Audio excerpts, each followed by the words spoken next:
This meeting was noticed in the proper channels, in the proper places, and if anyone would like to examine the proof of notice, it is right here. At this point, I would ask, before I ask for approval of the agenda, I just want to mention there were two things added to the packet today, not added to the agenda, but just added to the packet. One of them was a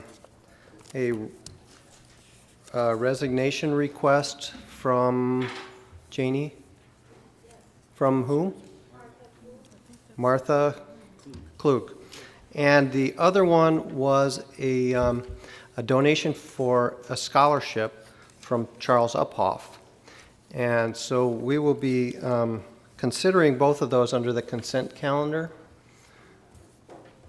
unless we have objections to that. I did ask Ms. Jonan if that was okay, if we considered those things, since they were not in the packet when it was put together, but they got into the packet late, and she said that since the agenda says approval of those things in general, it was okay to consider them. So at this point, I would seek a motion to approve the agenda. So moved. Second.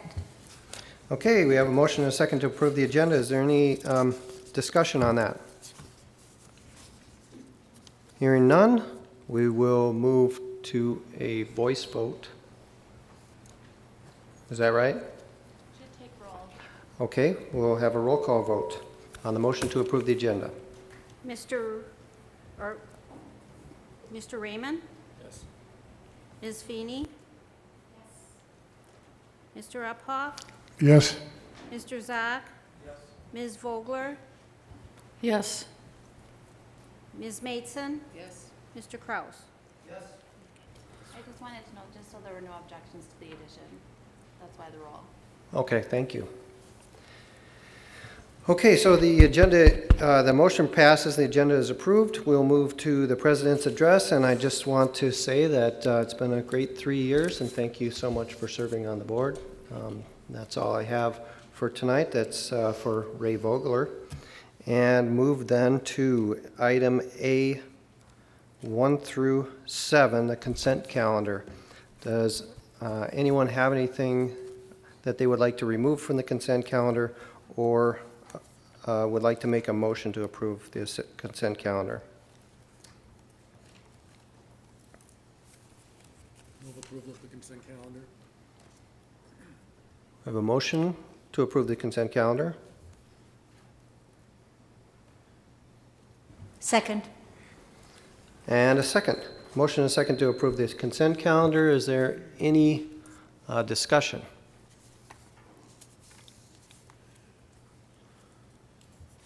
I would just like to say that we are accepting the resignations of a few of our beloved teachers and staff here, and I just want to say a general thank you so much for your service, each and every one. It is coming to that season where we're going to be sending out the contracts, etc. So thank you so much. We did get a notice as well that Mr. Z is going to be, instead of the interim, the full-time RCI principal, because Ms. Gard will not be returning. We also have some very generous donations. Target has given Netherwood Knoll Elementary School, and I think this is because of the chip-in program or something, when people buy things there with a certain card that they buy. We made $2,000, something over $2,000.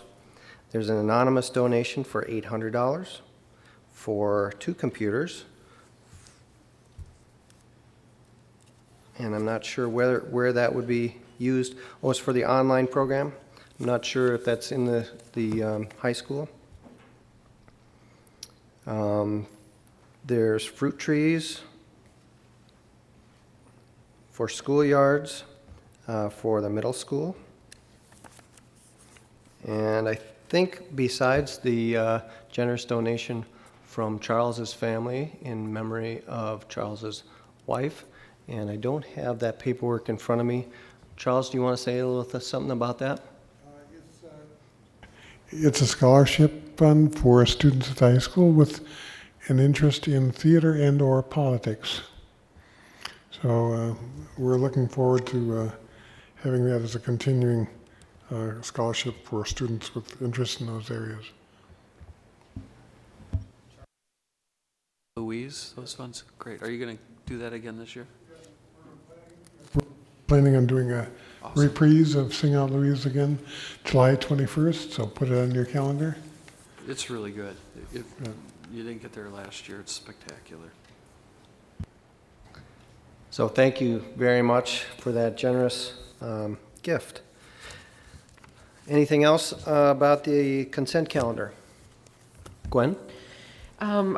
Unfortunately, Andy's not here, and I had a question about the OHS design services coming in at almost $82,000. And I was just wondering, this is on page 10 of the board approval payment report. Just wondering if that was because of changes, et cetera, and why that's so high. Anybody? I would offer that Bray has put together a schedule for their design services, and that matches, that $81,000 would match their draw based on work they've completed with respect to the high school. And all of the services are a percentage of their contract. I couldn't tell you what the $81,000 represents, but it's exactly the design schedule that Andy worked out with them. But he'll be here a little later. Okay. And he could go into the details with you. Because I was concerned about the discrepancy in, like, OMS is 18,000, and I'm sure everything's fine. I just think that it would be interesting to find out. Yeah, just to dust everyone's memory off, it's a function of size of the project. So Right. the high school is close to 31 million. The middle school is close to 6.5 million. I'm taking these off the top of my head.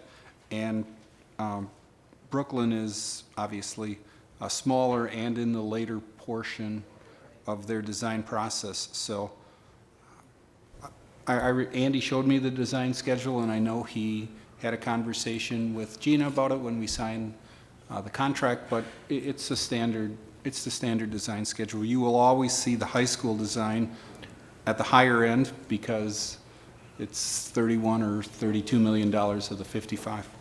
Thank you. That clears up a lot. Okay, hearing no further discussion, Janie, would you take the roll call on the motion? Mr. Raymond? Yes. Ms. Feeney? Yes. Mr. Uphoff? Yes. Mr. Zock? Yes. Ms. Vogler? Yes. Ms. Maidson? Yes. Mr. Kraus? Yes. Motion passes. Okay, we will move to B, communication from the public. At this time, if there is any person from the public who would like to address the board, this is the time to do it. Under Board Policy 180.04, there will be 15 minutes provided, although we've never stuck strictly to that. If there are more people that would like to talk, if there is anyone, please step forward at this time. Janie, did you get anyone signing up? No. Seeing no one, we will move then to C, information items, C1 OEA report. Is there any member of the OEA or a representative that would like to address the board at this time? Seeing none, we will then move to C2, student report. And Nina. All right, so like always, I kind of just try to think of things that are going on at the high school. So I'm sorry if I leave something out. If you saw something in the newspaper or know someone at the high school, and I left something out, let me know, and I'm sure I can talk about whatever it is. So some things I could think of are last week we had a groundbreaking ceremony at the high school as well as the middle school. So I got to participate in that. We had some school board members there, lots of students came to it, and then people from the architecture and construction company. So that was really fun. We went out there, they had these cute little gold shovels and these big orange bows and a special mound of dirt. So that was all very fun. So that was a good time. I think they'll be putting an article about that in the student newspaper. So we got some good pictures of that too. This Saturday there was an indoor track meet, but it was indoor state. So I guess that one was kind of a big deal. I think it was in Whitewater. So we had a number of students from our boys and girls track teams both get on the podium. So I couldn't tell you exactly what events. I know for sure my sister got on the podium for the 400-meter dash, but that's just because she's my sister. So I know we did have a handful of students make it on the podium. We are in the middle of Fine Arts Week right now at the high school, so we have all kinds of choral events and band events and percussion, and there's a dance studio in town that comes in and performs for us. There's a jazz ensemble coming in. There's a few different student bands that get to perform. The improv group is going. We have all kinds of fun things. And last week, as part of Fine Arts Week, we had our shadow percussion and winter color guard perform, and so that was 9th hour last Wednesday maybe.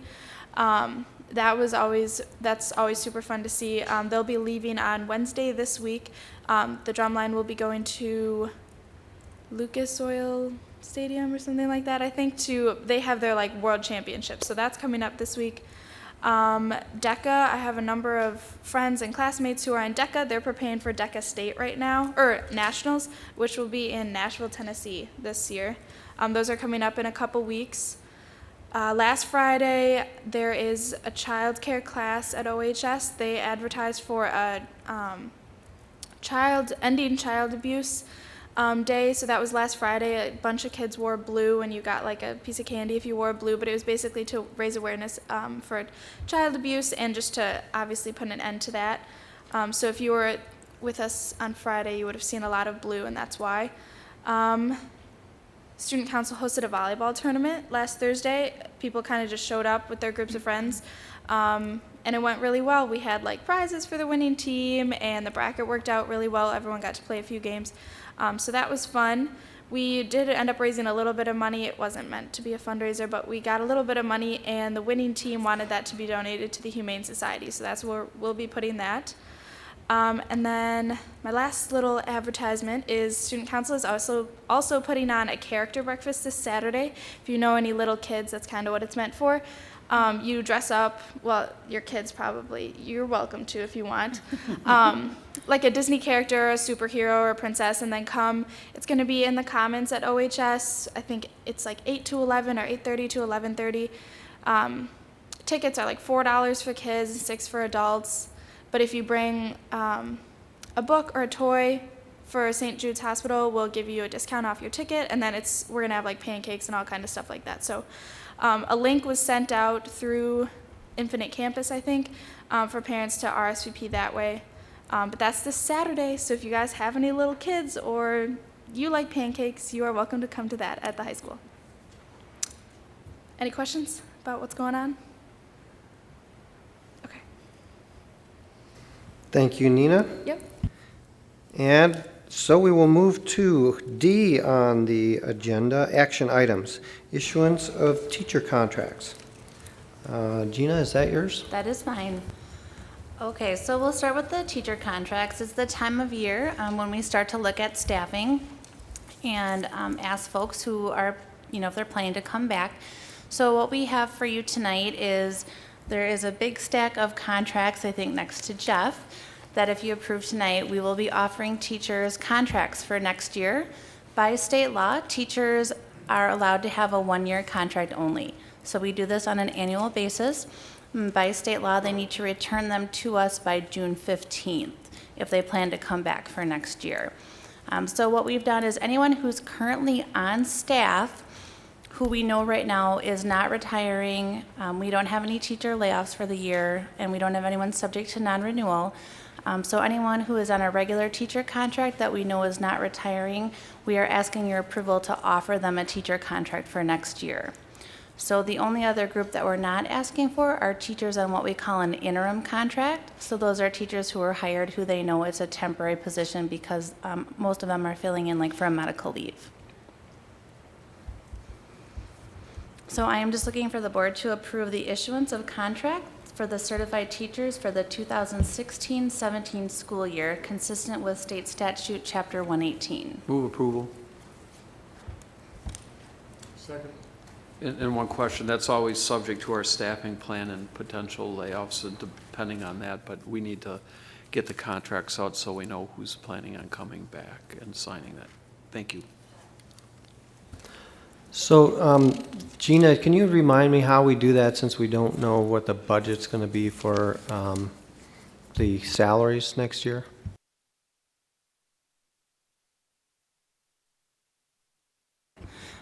So what we do is we look at the staffing plan, and in terms of our budget, we have a number of teachers who are on interim.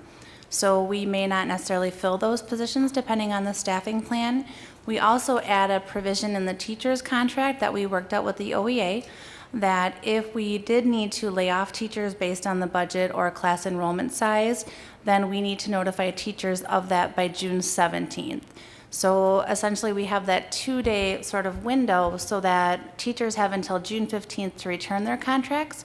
So in the event that we don't have teachers coming back, our first goal that we have is to look at attrition. So layoff is really the last resort that we have. So, regarding the salary that's on the contract, that's going to be this year's salary and then adjusted as we look at the budget then later? Yes, so the Or the salary. contract? I'm sorry, thank you, Dan. The salary on the contract is this year's salary. So when the board determines that there will be a salary increase, if any, then we issue an addendum to teachers later. And that's actually a process that predated Act 10 because we often don't have a settled contract by April when we have to issue contracts. So teachers are very used to that process. Thanks for reminding me that. Okay, is there any further discussion? Hearing none, Janie, would you call the roll on the motion? Mr. Zach? Yes. Mr. Uphoff? Yes. Ms. Feeney? Yes. Ms. Vogler? Yes. Mr. Raymond? Yes. Ms. Mateson? Yes. Mr. Kraus? Yes. Motion passes. Unanimously. Thank you for that. And we will move on to action item number 2, issuance of administrative contracts. Gina. So we do the same process with the administrator contract, except that under state law, administrators have 2-year contracts and then an additional option for a 3rd year of renewal. But we do the exact same process where, we offer administrator contracts to those that we know have not submitted their resignation or their retirement.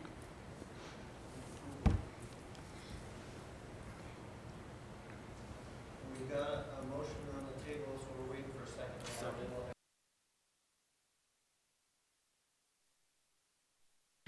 second. Are we able to see how this pans out? Because there's no data that was included in this particular thing, like whose contracts are renewed, what percentage of increase for administrative team, et cetera. We get to see a lot of that with the teachers, but I think that as a cooperative or collaborative way, it would be nice to see some of the data before we move forward with this, and also the evaluations and all that, some of that. I don't know if that's an appropriate question or not, but before we move forward with this, it would be nice to see some of the breakdowns of this, and I'm not sure that this is open for public discussion, but rather, an executive meeting or something like that. Sorry. So in terms of the data, the administrator contracts work the same way that the teacher contracts do, in that we use this year's salary on the contract, so there is no wage increase in the administrator contracts as well. It's the same process. If the board would approve a wage increase for administrators, once you know the budget, then we issue those addenda as well to the administrators. In terms of evaluation, you're right. Those are not subject to public records, so we were not allowed to discuss that in a public meeting. Thank you for clarifying that, please. Further discussion? Seeing none, Jeannie, would you call a roll on the motion, please? Mr. Zock? Yes. Ms. Feeney? Yes. Mr. Uphoff? Yes. Ms. Vogler? Yes. Mr. Raymond? Yes. Ms. Mateson? Yes. Mr. Kraus? Yes. Motion passes.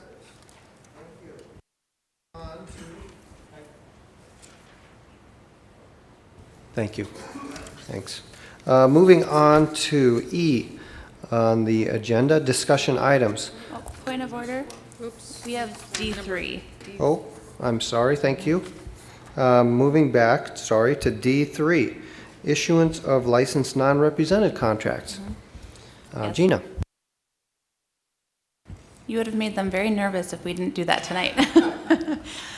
So this is the group that we consider, we call them licensed non-represented staff, and what that means is that they are required to have a licensed by DPI, so hence the license certified, but they are not part of the OEA group. And that was started probably 30 years ago when the parties met to determine who was part of the OEA and who was not. And so that's determined by the recognition clause in the collective bargaining agreement. But their contracts work the same as the teacher contracts. So by law, they are one-year contracts that we issue to them, and they're subject to the same non-renewal renewal process. So just as with the other group, they have the same salary on the contracts that they do this year. And again, when and if the board approves a salary increase for that group, we issue addenda to them. I have a motion and a second for approval. Is there any discussion? Seeing none, Jeannie, would you call the roll on the motion? Mr. Zock? Yes. Ms. Mateson? Yes. Ms. Feeney? Yes. Mr. Uphoff? Yes. Ms. Vogler? Yes. Mr. Raymond? Yes. Mr. Kraus? Yes. Motion passes. For the record, all three motions passed unanimously. Thank you. Now, if I'm not skipping anything else, we will move to E. E, committee reports. Policy Committee, Gwen. I want to do a shout out to Gina for taking care of things the last school board meeting. I had laser surgery on my retina and couldn't make it that evening. And so, we haven't had, we had a policy meeting scheduled for Election Day, and we decided to postpone that until May 1st. So we have a number of things to be discussed, but we don't have an agenda at this point. So there you have it. Any questions for Gwen? Go ahead, Ray. Gwen, do you plan to put the policy 180 on the agenda to discuss the distribution of board packets? Because I'm requesting, I know we talked about that in March, and then you said the April meeting would not happen and May would. So I'm requesting that that would be on. I will no longer be on the board, but I'll come as a constituent. Right, that, and we discussed it last time, but we didn't have a vote on it, so we can talk about that again, yes. Great, thank you. Okay. Good. Moving from policy to human assets, Ms. Jonan. Nothing to report. Any questions for Ms. Jonan on the Human Assets Committee? Seeing none, we'll move then to financial assets, and I see that our chair, Mr. Weiland, is not here. Is there anyone from the Financial Assets Committee that would like to say anything? Just that we have not met, so I would assume he has no report. Okay, moving then to physical assets. Charles. Andy's not here tonight. I had hoped we would have a opportunity to have a presentation to the board, basically based on our last meeting of the Physical Assets Committee, which reviewed both referendum progress and also capital maintenance projects currently underway or completed. I was really pleased with the presentation that they did for us, and I think it would be useful for the whole board to have an opportunity to see how we've been making some progress. But I expect at this point that we'll have to wait till Andy's available. I believe that's going to happen tonight. Andy's running a little late, but he does plan to be here Good. under the informational item to share that report. Great, thank you. Okay, moving on then to vision steering. Steve? We meet on the 20th, and so we'll be discussing the values document that the board approved at its last meeting and means by which to incorporate that into the position paper. Any questions for Steve? Seeing none, then we will move on to the health insurance proposal, something that's always of much interest to the board. And Nina? I just had a question. Policy, you mentioned May 1st, Ms. Maidson? Do you know the date for sure? I don't know if I mentioned that or not, but my calendar says May 3rd. Okay, good. That's I just wanted to the make first sure. Tuesday of the month. Okay, thank you. 5 o'clock? All right, that's all. Thank you. I heard May 1st as well. Oh, I didn't even remember saying May. The 1st of May. It doesn't matter. So it's always the first, we made it so that's the first Tuesday of each month now. So I finally learned from Jeff and Steve. Just a point of order on the health insurance discussion. At the last meeting, I indicated that I wanted a legal opinion regarding that issue, given that my wife works for one of the providers that's under consideration. She doesn't work for the HMO, but for the health insurance carriers. And so that opinion has indicated that it would be best if I recuse myself not only from action on the item, but also in the discussion. So during the discussion, I will absent myself from the table. Thank you. Thank you, Steve, for making sure you're in line with ethics on that. We always appreciate that. Okay, Gina, take it away. Testing. Okay. So I just have a really quick PowerPoint that I just wanted to share with all of you, and I'm glad that Ms. Flanagan is here. What I would like to do is give you the information today. We're not going to ask you to vote on the committee recommendation until the April 25th meeting because I wanted you to have time to think about the information. So I want to share some of the PowerPoint that I shared with staff about the Health Insurance Committee's proposal that we're going to be bringing to you for a vote at the next meeting. And this is a presentation that we shared with the retirees, as well as we had 2 different staff meetings so that staff could attend. I would say we probably had about 30 retirees and then 30 staff people at each of the meetings. So about 90 people have seen this so far.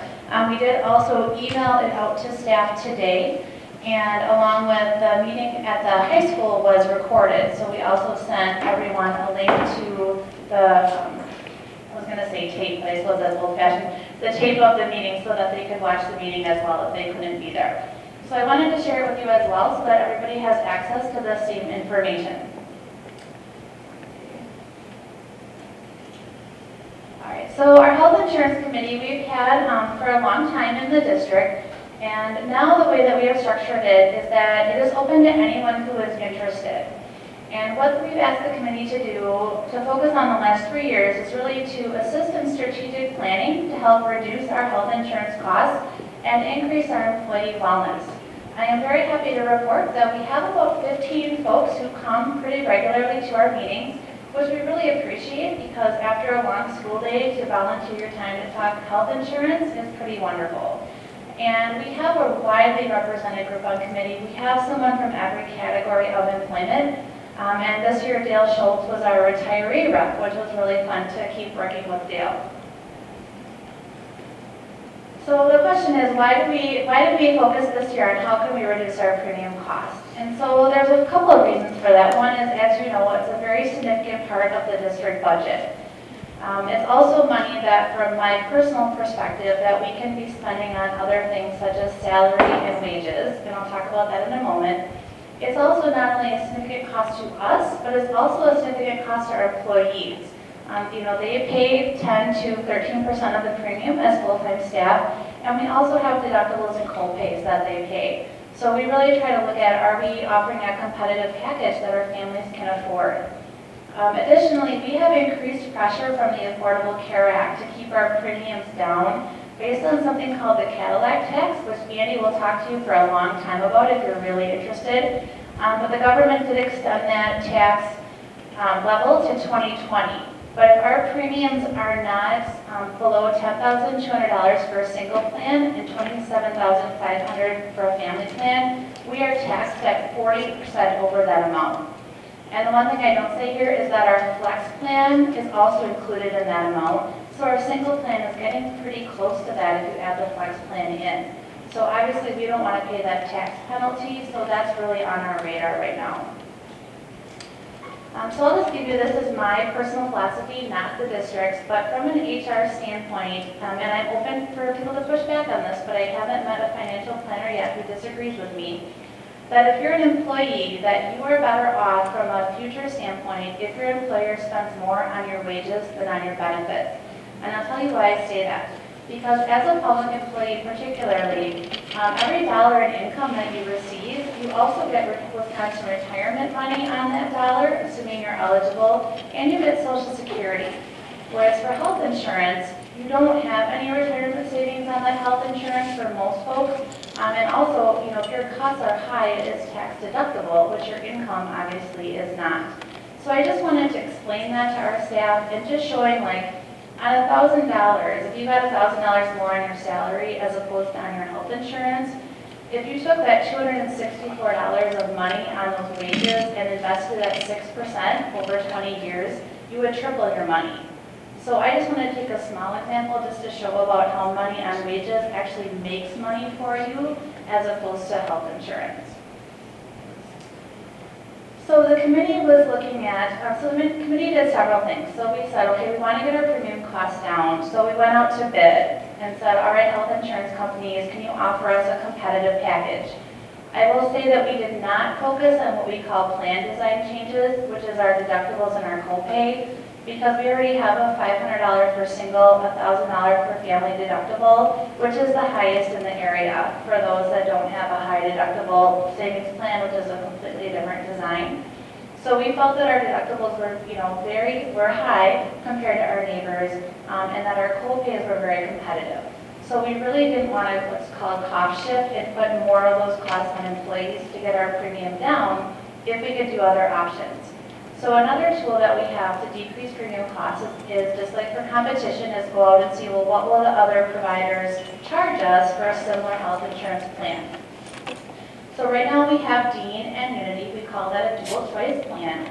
So we went out to the providers, and we also went out to other providers. We went out to WEA Trust, Physicians Plus, also looked at GHC, and potentially another provider, which Andy can correct me. And so basically, not surprisingly, it came back that Dean and Unity were the most competitive. And that really makes sense in the Dane County market. So we talked to them and said, all right, let's just say we keep the exact same plan we have now, and we do a one-year contract with both Dean and Unity. What does that look like? Dean came back with a 4.9% increase, and Unity came back with an 8% increase. Now remember, we pay, as a district, 90% of the lowest cost plan, assuming you don't participate in wellness. So even though Unity is an 8% increase, it's still the lowest cost plan when you look at the dollars. So with this bid, we would still be paying 90% of the lowest cost plan, which is Unity. So what this would mean for our budget is that we would spend $352,000 on health insurance costs. And our employees on Unity would pay $134 more per year for a family plan. And our folks on Dean would actually pay about $350 less because they're getting closer together. So as they get closer together, the district actually pays more of the Dean share. But the employees at Dean would still pay $150 more than if they selected Unity. So just to kind of put those numbers in perspective, we are getting a little bit more additional money next year, so that we're getting about $370,000 more. So if we went with option number one, essentially all of that increase is eaten up by health insurance. So that was one option that we considered.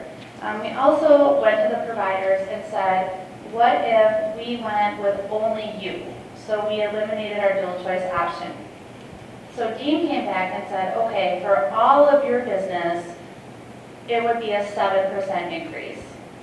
And I hope I see some confused looks because you're saying, well, wait a second, it was 4.9 under dual choice, now it's 7%, why is it higher? And essentially, what our consultant explained to us is from Dean's perspective, what he sees is that their perspective, which I don't necessarily agree with, but the perspective is that the higher cost folks are on Unity. So if Dean were to absorb that business, it would actually cost them more. So that's why their rate is higher. Okay. So we eliminated that as an option because that doesn't meet our goal of keeping premiums down. Now, if you remember 2 years ago, we actually were going to look at going to all Dean. And we decided not to do that because Unity came back with a very competitive bid, like at the last minute, and we didn't have to. But remember this because I'm going to bring that up in a little bit to make another point. Gina, Yes, Steph. have these increases changed since the last update we got? Yes. Yeah. Yes. Okay. Yep, the bids have changed since the last update. Okay. So then we looked at option 3, which we went to Unity and said, well, Unity, what if we went solely to you? And so Unity came back and said that, and we said to them, if we're going to do this, then we want to give our employees a year to help them transition from Dean to Unity. So the newer numbers are, Unity came back and said, okay, for a 3-year deal, maintaining dual choice in year 1, which is next school year, it would be a 4% increase in year 1, which would save the district $135,000. But in year 2, where we would move to Unity only, there would be a 0% increase for everyone. And then in year 3, and this is another new number, a cap of 5.5% on the premium. We would also work with Unity on wellness initiatives, such as perhaps having a nurse that's dedicated to school district staff only. So in looking at all of the options, the committee unanimously is going to ask the board to approve option number 3. Gina? Yes. I just wanted to see if you could flip back Sure. and compare year 1 of option 3 to option number 1 and why the numbers for Dean seem to be different, because it seems like the increase, I think, was the same, 4.9%. Right, because the board pays 90% of the lowest cost plan. So as Unity gets cheaper, Dean folks pay more because the distance between the two numbers are greater. So that's why, because in option 1, Unity has an 8% increase, but if we sign a 3-year deal with them, it goes to a 4% increase.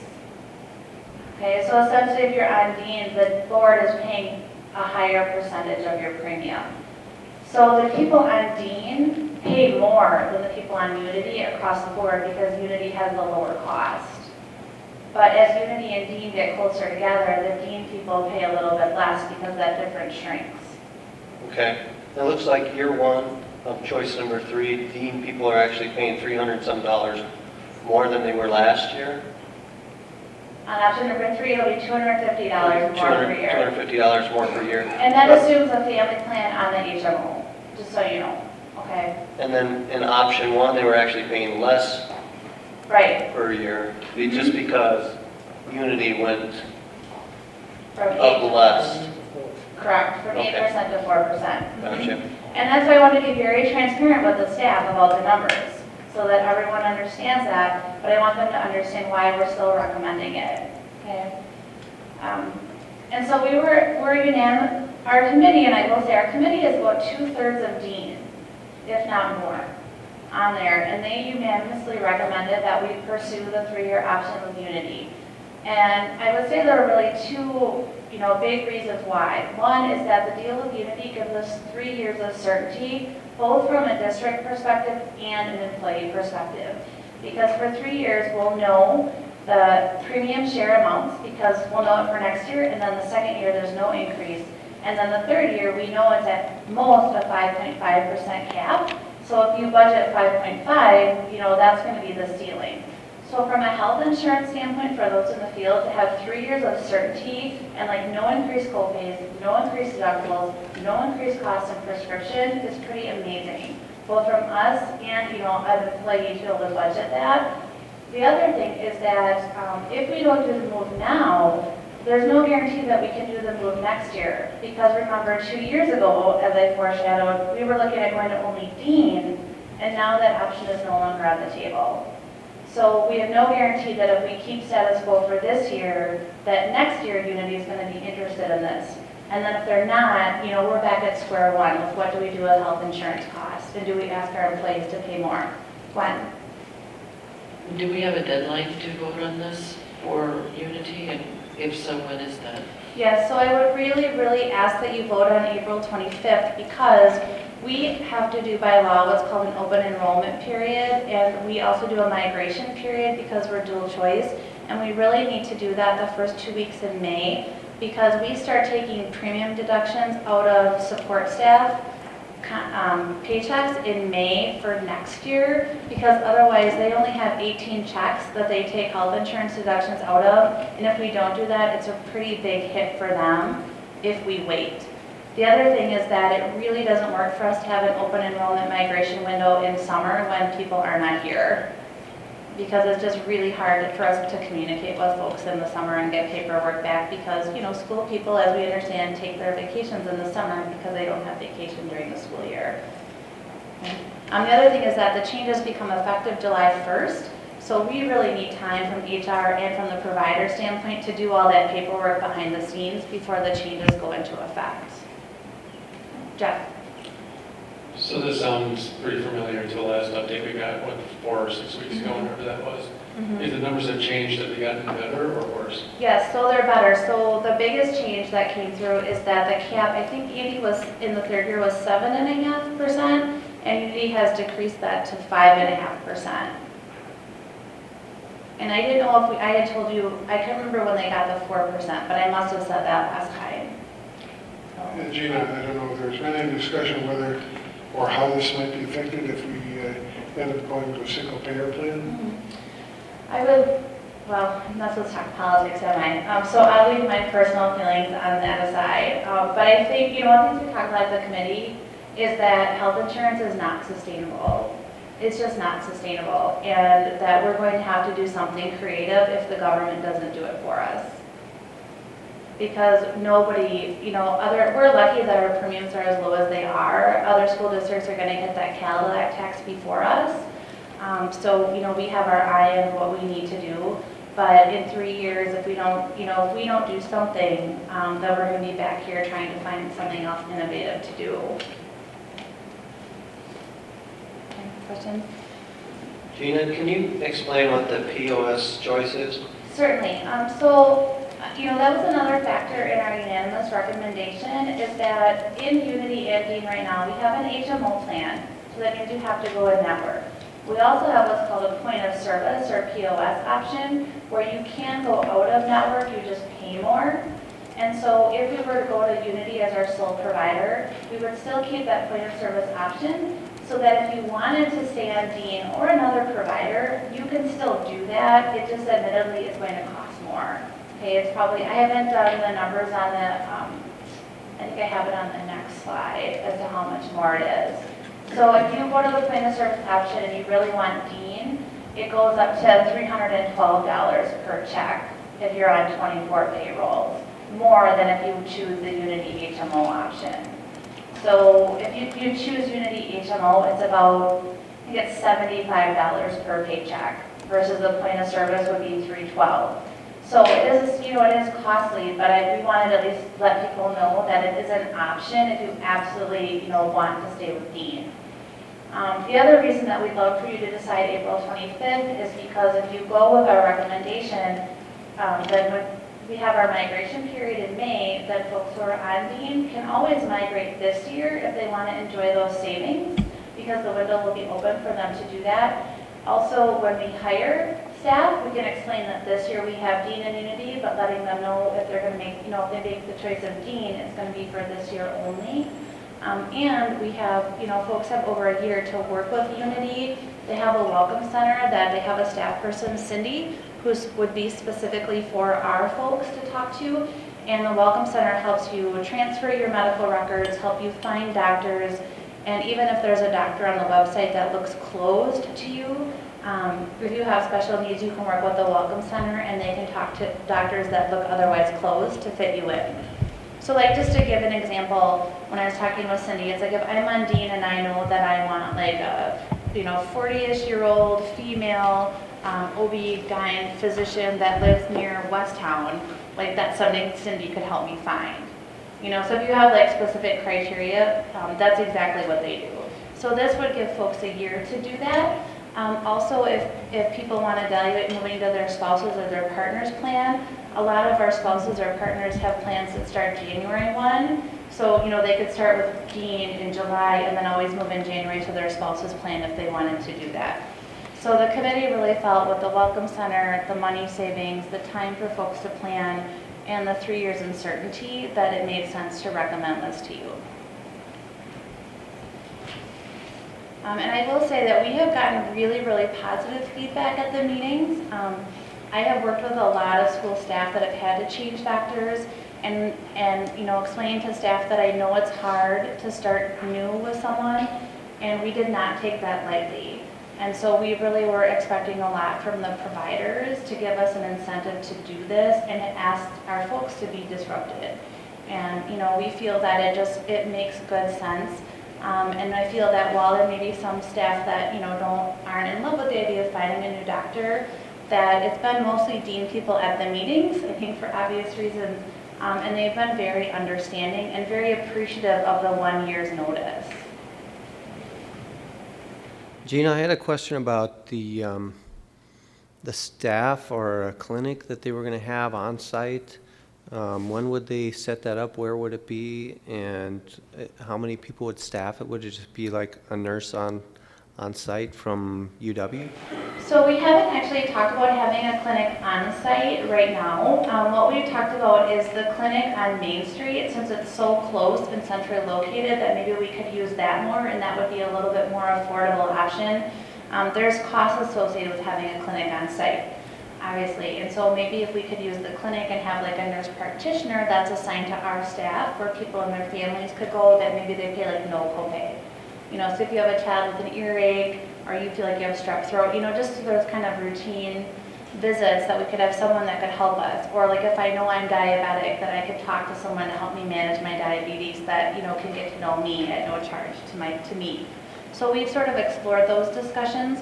We haven't worked out all the details because we don't know if the board's going to approve the recommendation. But it is a way we thought that we could save money if we could partner more with the clinic just down the street.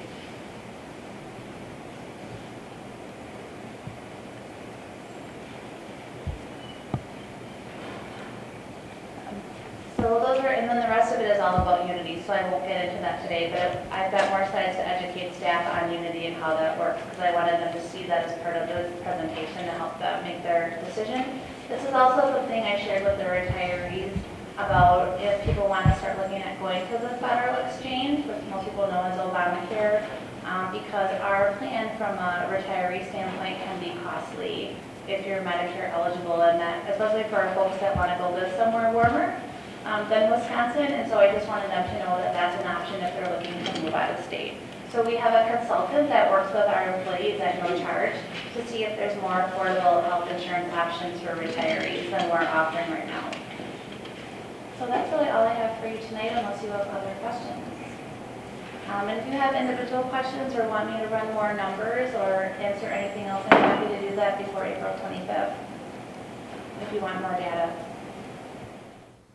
I just wanted to add that, to let the board members know that Brian and I met with Tracy Leiter and Diana Kirchdorfer today at the early this morning at our regular leaders meeting, and we discussed this briefly, though we didn't have an agenda, we just kind of discussed whatever came up this morning, which was unusual, but they let us know that not everyone is perfectly happy about it, but that they understood and that they thought that most teachers understood that this was something that really would benefit everyone. So they were behind this proposal. Yeah, so Tracy Leiter was at our meeting at the high school as well, and we chatted briefly, and she, gave me the same feedback. Any other questions? All right, thank you all very much. Or Andy, do you want to add anything? Thank you, Gina. We will move then to F, election update, F1, election update. Is that Jeff or Janie? I guess that's me. Take it away. We had an election last Tuesday, as I'm sure most of you know. We had 3 people running for 2 seats on the school board, and Dan Kraus was reelected with 3,405 votes, and Krista Flanagan was also elected with 5,134. So congratulations to Dan and Krista. Thank you. And I think it was mentioned today at a meeting that Brian and I had with Krista that we can't remember when somebody got so many votes for school board. So Krista, I think, has broken a record for most votes for a school board member, I believe. We don't know, that's not official, but it's amazing. Good job. Dan? Yes. I also found out today I had a write-in. One write-in. Wasn't even running, so I thought that was pretty funny. So you're on next year, so you won also. One vote. Okay, are there any questions about that? We will then move on to F2, 2015-16 Capital Improvements Referendum Slide Presentation. Andy. And while he's getting set up, as Charles mentioned, that we got this presentation as part of the Physical Assets Committee, and it's a great presentation, and we learned a lot. So we talked about the state of the capital improvements through the referendum, as well as the capital basically maintenance that we do on the other budget. So there's a capital improvements budget, a capital maintenance budget, and then the referendum. So some of these things we take care of as the years go on without the referendum money, and then we're also going to be talking about what the referendum money is doing for us. Are you ready? Okay. Thanks for filling a little bit of space there, Dan. Just going to go through this quickly. Obviously, this is the 7 different buildings that we cover in the district, and then we have the district services office, which is part of Netherwood. These are kind of some before and after pictures. To the left, you can kind of see a condition that exists in a lot of rooms actually in the district. We were just going through and doing an inventory for this year, for this next summer, and we're seeing a lot of this older carpet that's starting to ripple a little bit. And we've been, for the most part, replacing that with a memorial beam, which is a harder product. Doesn't need to necessarily be waxed or anything like that. It can be easily cleaned, and so that's been a main part of our thrust for a number of years. Carpet does have issues associated with allergies and those types of things, so moving to the hard surface helps those. Netherwood, Knoll, we had a number of different projects. We had a door that was in the back there by the kitchen that had kind of rusted out. This is a newer type of door that Lanning likes. It doesn't have, it's more or less susceptible to rusting. The back stairwell, which is kind of just a little different. That's actually where the after-school club folks come in. That's the one in the middle there. If you had been through there before, it had like a grate, which basically a lot of people with heels would get stuck in. So now we replace that grate with something a little bit smaller. It's a plastic type of product, and basically people can't get their shoes stuck in the fall and those types of things. We also kind of sandblasted it and painted it so it looks a little bit nicer than it did before, and that's the picture to the right of that as well.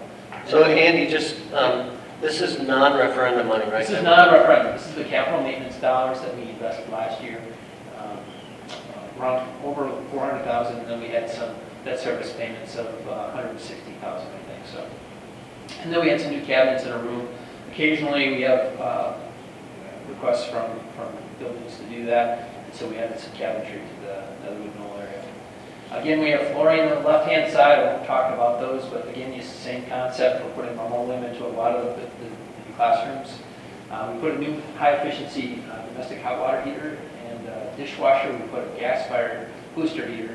That's actually an older picture, I believe, there of the storage tank that was replaced. And then we replaced the water softener for Prairie. These are all things that are kind of behind the scenes, but need to be touched every once in a while. And then can't be a capital maintenance project without at least having one picture of a urinal. It's a rule. So there is a waterless urinal on the left-hand side there, with a couple new sinks that were put into the Prairie area. And then again, we have a thing that we've been doing occasionally. It's easy in some classrooms, harder in others, but kind of on the upper right-hand picture corner, you have a doorway that's cut between two classrooms. And that's something that, like I said, we're doing a little bit more here and there with classrooms that are kind of collaborating between two either classrooms at the same grade level or even between two grade levels of different grade levels. And then you see a little shower curtain between the two so that there's not a visual distraction between those groups. So, like I said, we've probably done 4 or 5 of those, and some of them are real easy, some of them are a little harder. If you have a wall that's supporting the roof, then it gets a little bit more difficult. Round corners, right before the visioning conference, the big tall thing on the left-hand side, which is the water heater for the kitchen, actually started belching bad stuff out the bottom of it. Basically, the inner lining of it had corroded and it died. So right before the visioning conference meeting, we had to spend $18,000 to replace the hot water heater. Sorry, I jumped too far there. Way jumping too far. Sorry about that. So that was an unknown expense, but we actually had some room in our capital maintenance budget to fit that in, so the committee approved that. And then we changed a bunch of water drinking fountains with the water pillars that you see over here on our right side. We've been doing that throughout the district. It's about $3,000 once you retrofit the openings and those types of things. So we kind of standardized that. Anytime we put a drinking fountain in, we're putting one that has the bottle filler on it. And then actually right in this bathroom here, might be in girls as well, we finally are replacing some of the sinks that have been having problems in this building. So we replaced 2 of the Acorn sinks that we can't get parts for anymore, and that type of thing. Oregon Middle School, again, door security, that's a big thing, as well as energy savings. We replaced some doors that were corroded with these doors that you see there on the left-hand side. We did a little bit more flooring, and then we also got rid of some flush valves that weren't working real well, and leaking and that type of thing, which, believe it or not, can add to it fairly significantly to the water bill if you don't correct those things. So we replaced a bunch of those. Also, we put a defrost system, which is an energy-saving type thing. It's also supposed to help with keeping food fresher, that type of thing. A system that actually goes and defrosts the freezer before it has to be manually done. It seems to be doing well. It's kind of a pilot project that we did, 1360 there on the left-hand side, and we might be doing a little bit more of that. It seems to be a positive improvement. And then this was interesting. I actually came in last winter into the middle school to play basketball, and there was, I swear to you, a foot of snow on the gym floor and a certain area right next to those doors on the inside. There was basically the concrete had separated from the building on the outside of the building, and there was a huge gap underneath those doors. So we shoveled the snow outside and threw some towels under there for a big part of last year. But that's one of the things we fixed this summer, was putting the concrete in and connected to the building so it can't separate. Yeah. Was that because of the cold, the concrete? Yeah, I mean, just things move.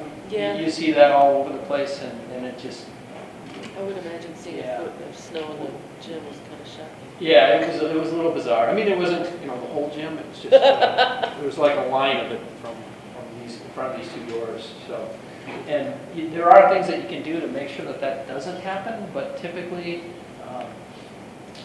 people don't do that because it's a little bit more expensive. But like at Prairie, we had that happen too. What they do is they put a big, basically a footing in on these types of things so that they can't move as well or as easily. And again, you see some water fill stations at the middle school that we added as well. High school, new flooring, a lot of flooring there as well as we put in some new blinds.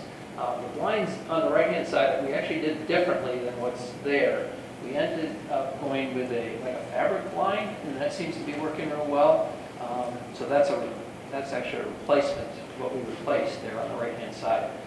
Fabric blind doesn't need to be dusted as much. It kind of rolls up into a roll, that type of thing. And it's not totally blackout, but it's enough that teachers can show slides and those types of things. Similar to, if you've ever been to Anytime Fitness, they have those in front of their windows. And then we did resurface the track. We got a lot of mileage out of that track. That was one of the first projects that we did back when the capital maintenance plan started, which was probably 2002.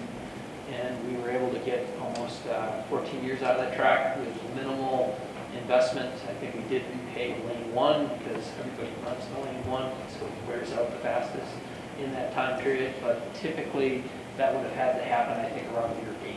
So we got about 6 more years out of it by doing that. Oregon Community Pool. We replaced some countertops in the public bathrooms.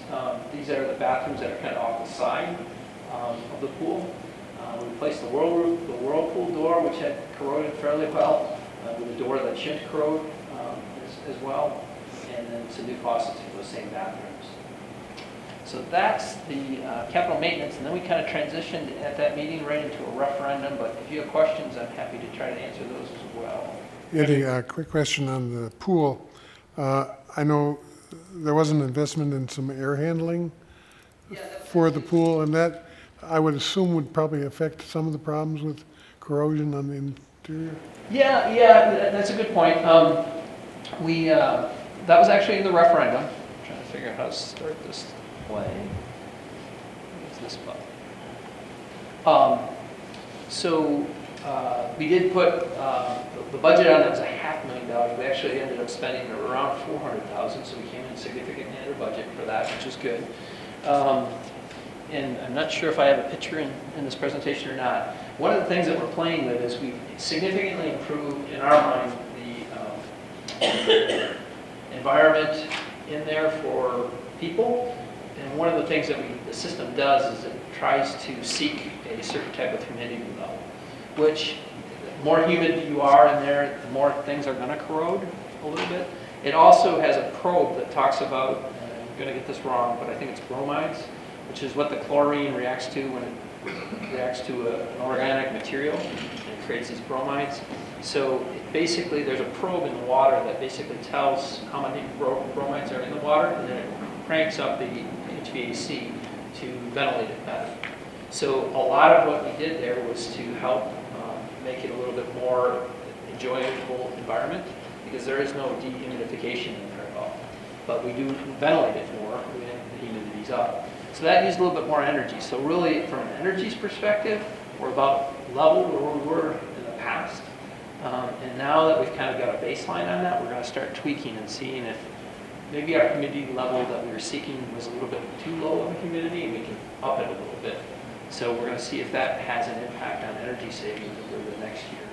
But for the most part, it was a really good year. People, I'm told from Deb, have given us good comments about the pool, and it was a much needed improvement over. We were constantly going over and fixing it, and things had totally corroded in the system. So, all right, quick referendum update here.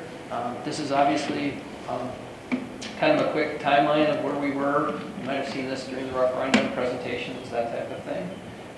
As far as how long it took us to get to this last referendum. These were, again, our 3 guiding lights when we went through that referendum. And you might have seen this picture before, but this is the new office at Prairie that's operational, has been since the start of the school year. With some kiddos there and good sight lines for the outside. This is before it was all green, I guess, the outdoor classroom between the two buildings. And then this is some pictures of Netherwood and all the stuff that's kind of hidden in the ceiling, as well as the crane putting a large air handler on the building last summer. That was an extremely challenging project, and H&H was able to complete for us on time to get school started. It's actually been really good. Right now we're kind of entering into that time where people are going to notice, because it's very possible that you need heating in the morning and cooling in the afternoon. Now there's not any angst about that. We're always debating, okay, do we turn the chiller on, do we turn the boilers off, and it's kind of a couple-day process.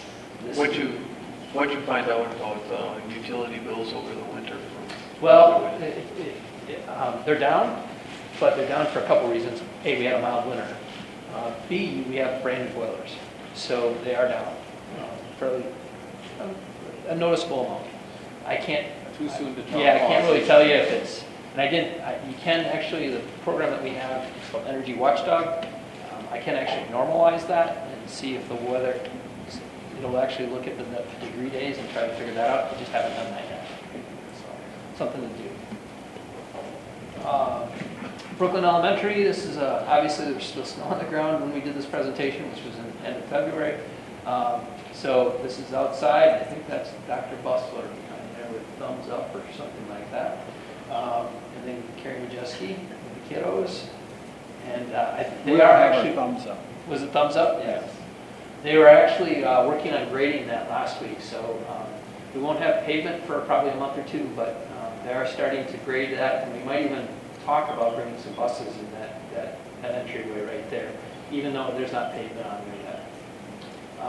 This is the office, and it's in operation as of the beginning of after spring break.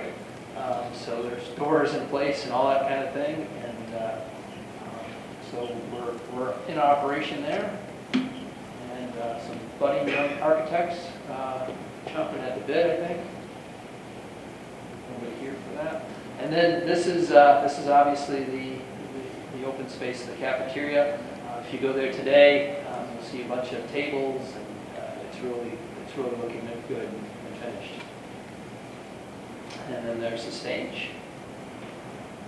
Now we move over to the middle school, and after Christmas break, winter break, we actually opened the office there, and I've kind of worked out some of the bugs out of that office addition, about 2,000 square feet there. Everybody's moved in, and it's working pretty well. And there's the inside of that. And there's just looking into that area from the vestibule, the secure vestibule.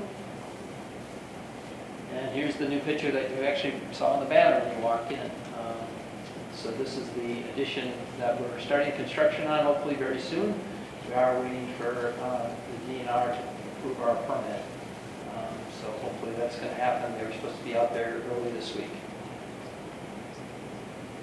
High school retention pond. This is kind of a little gem that's hidden away. You got to go looking for it. It's behind the hockey rink where the retention pond was put in. So and it's done now. They actually finished it in the fall, so starting to green up and those types of things. There's some grasses that need to be planted in. And then here's outside of Oregon High School, and this is a better picture than what's on the banner because there's a Tesla Model X on the right-hand side. Somehow got deleted from the banner. Still a little, taking that kind of hard, but anyhow. So this is a good picture for the high school. And then here's the academic wing that you've all seen over time. The different colors are actually different floor coverings. There's a couple different types of floor coverings in there. We did go with a carpet in this area, which is different than what we've been putting in areas, but we wanted to kind of try it. It's a new type of carpet that's got a very tight weave that we are told should be a better carpet product than what we've used in other places. So we're kind of trying it out and give this area a little different feel. Yeah, Charles. And I know often with carpet installation, there have been issues or concerns about VOCs, and is that likely to be less of a problem with the new carpet, or? I'm guessing that it will be still a concern, so what we probably will do, and will be interesting to do it actually there, because we have geothermal there, is typically what you try to do to get VOCs out of an area. We actually did it in this building, is you heat it up. Try to get it like above 80 degrees for 24, 48 hours. And basically, then you then you turn the ventilation on, and you kind of air it all out, basically. So I'm not sure how that will work, to be honest with you, with the geothermal plan, but that's what we'll try to do. Try to alleviate some of that concern. Sorry. Okay. A concern was brought forward to me, and I don't know how to respond to it, so I'll just do it now. In the design process for the high school, there's an area where some of the collaborative workspaces are facing out into a hallway near the media center, and there were some concerns about how that is going to work and who's going to supervise them, and was some of the space taken away from the library / media center? I don't know. I mean, this is just somebody who talked to me about it. So there is some new collaborative spaces that are going to open up on both sides, kind of south of the library. Mm-hmm. And so there will be some flow through from the library and collaborative spaces. And some of the Oregon High School has a study hall system, a wrapped study hall, if you will. And we also then have students that are assigned to study halls if they don't meet the RAP criteria. Yeah, responsibility and privilege, right. So some of the thoughts initially is that there are, and this is very conceptual at this point, we still are a good, those spaces won't be ready until September 1st of 2017, so we've got a ways to go. However, some of the thoughts are that perhaps we could have teams of study hall teachers who would be kind of working through these collaborative spaces. Many times study halls, students are checked into a study hall and then they're able to check out into library, into other spaces, which really sometimes leaves a not real density in some of the study halls. And we could really, I think, flexibly reallocate some of our resources to cover those spaces as well. There is a culture, because of the RAP study hall concept at OHS, where students really do have a good sense of some fluidity to that period. So if you have a study hall, you are really pretty used to going to places, and we have systems in place to support, to make sure that we can track attendance during those times where students go to where they feel like they are using that time the best. I think without much struggle, we can figure out ways to staff those areas within our existing duty structure, and really to make sure that we serve kids really well. But again, that won't be, we're 3 semesters away from that being a reality for us.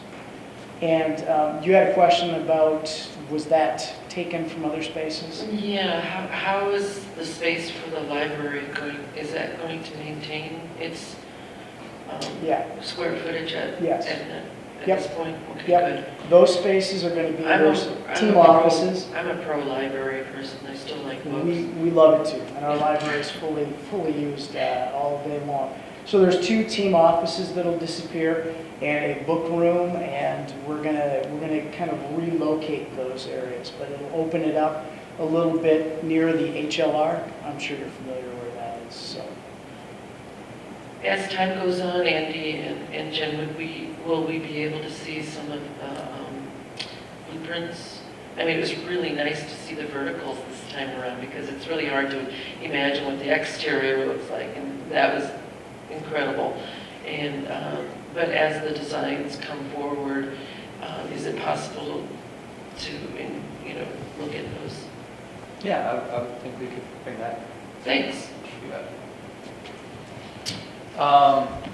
So one of the things that we talked about was that we have gotten competitive project pricing on the projects. We're now kind of going through a process.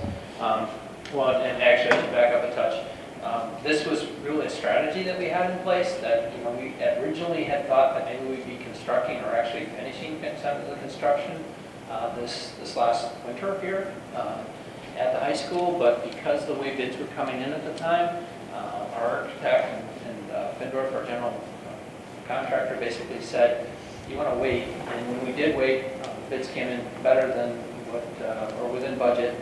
Now we're just trying to go through, and we basically kind of reduced a lot of our scope, or some of our scope in these projects, because we were afraid of going over budget, like we did kind of a little bit the first couple of projects. We didn't get very good competitive bids last summer, and so now we're kind of working through that process and trying to figure out what's in and what's not. So we're working through that. We'll probably be talking about that in the future as well. Provided us an opportunity to expand the construction scope. One of the issues that was a good thing that we had was all the input from the design teams, but because the design teams kind of slowed us down a little bit, that's what we kind of had to implement that strategy in order to get through and meet our budget. Yeah, Charles. Andy, is there some sort of a priority list for things that might be put back? I mean, Jim can talk to that as well, but I'm just wondering, I know you were explaining that sort of some things got pulled out in anticipation of maybe some possible overruns, but as you're looking at the bids coming in, it looks like there may be an opportunity to put some things back. Is there some sort of pecking order or priority list? I don't know that we have anything formally written down or anything like that, but I guess we'll get there. Charles, I would say the first priority is to make sure that we get everything from an academic and instructional standpoint we can. And a good example of that would be how far do we go with the STEAM edition in terms of the renovation within the STEAM area. We also have the physical education teachers that have asked about a climbing wall. And you can imagine there are climbing walls from A to Z. They're not looking for the Z climbing wall that's super expensive, but we're trying to figure out what could we do in the middle.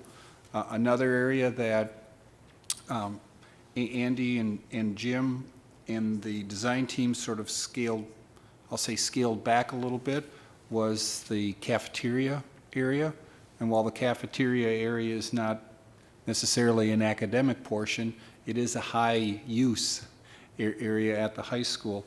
And we're trying to figure out, can we bring in some more additional natural light, and can we, this is a non-architectural term, really spruce up that area to make it inviting, because we have nearly 1,200 kids that use that every day, so that's an example.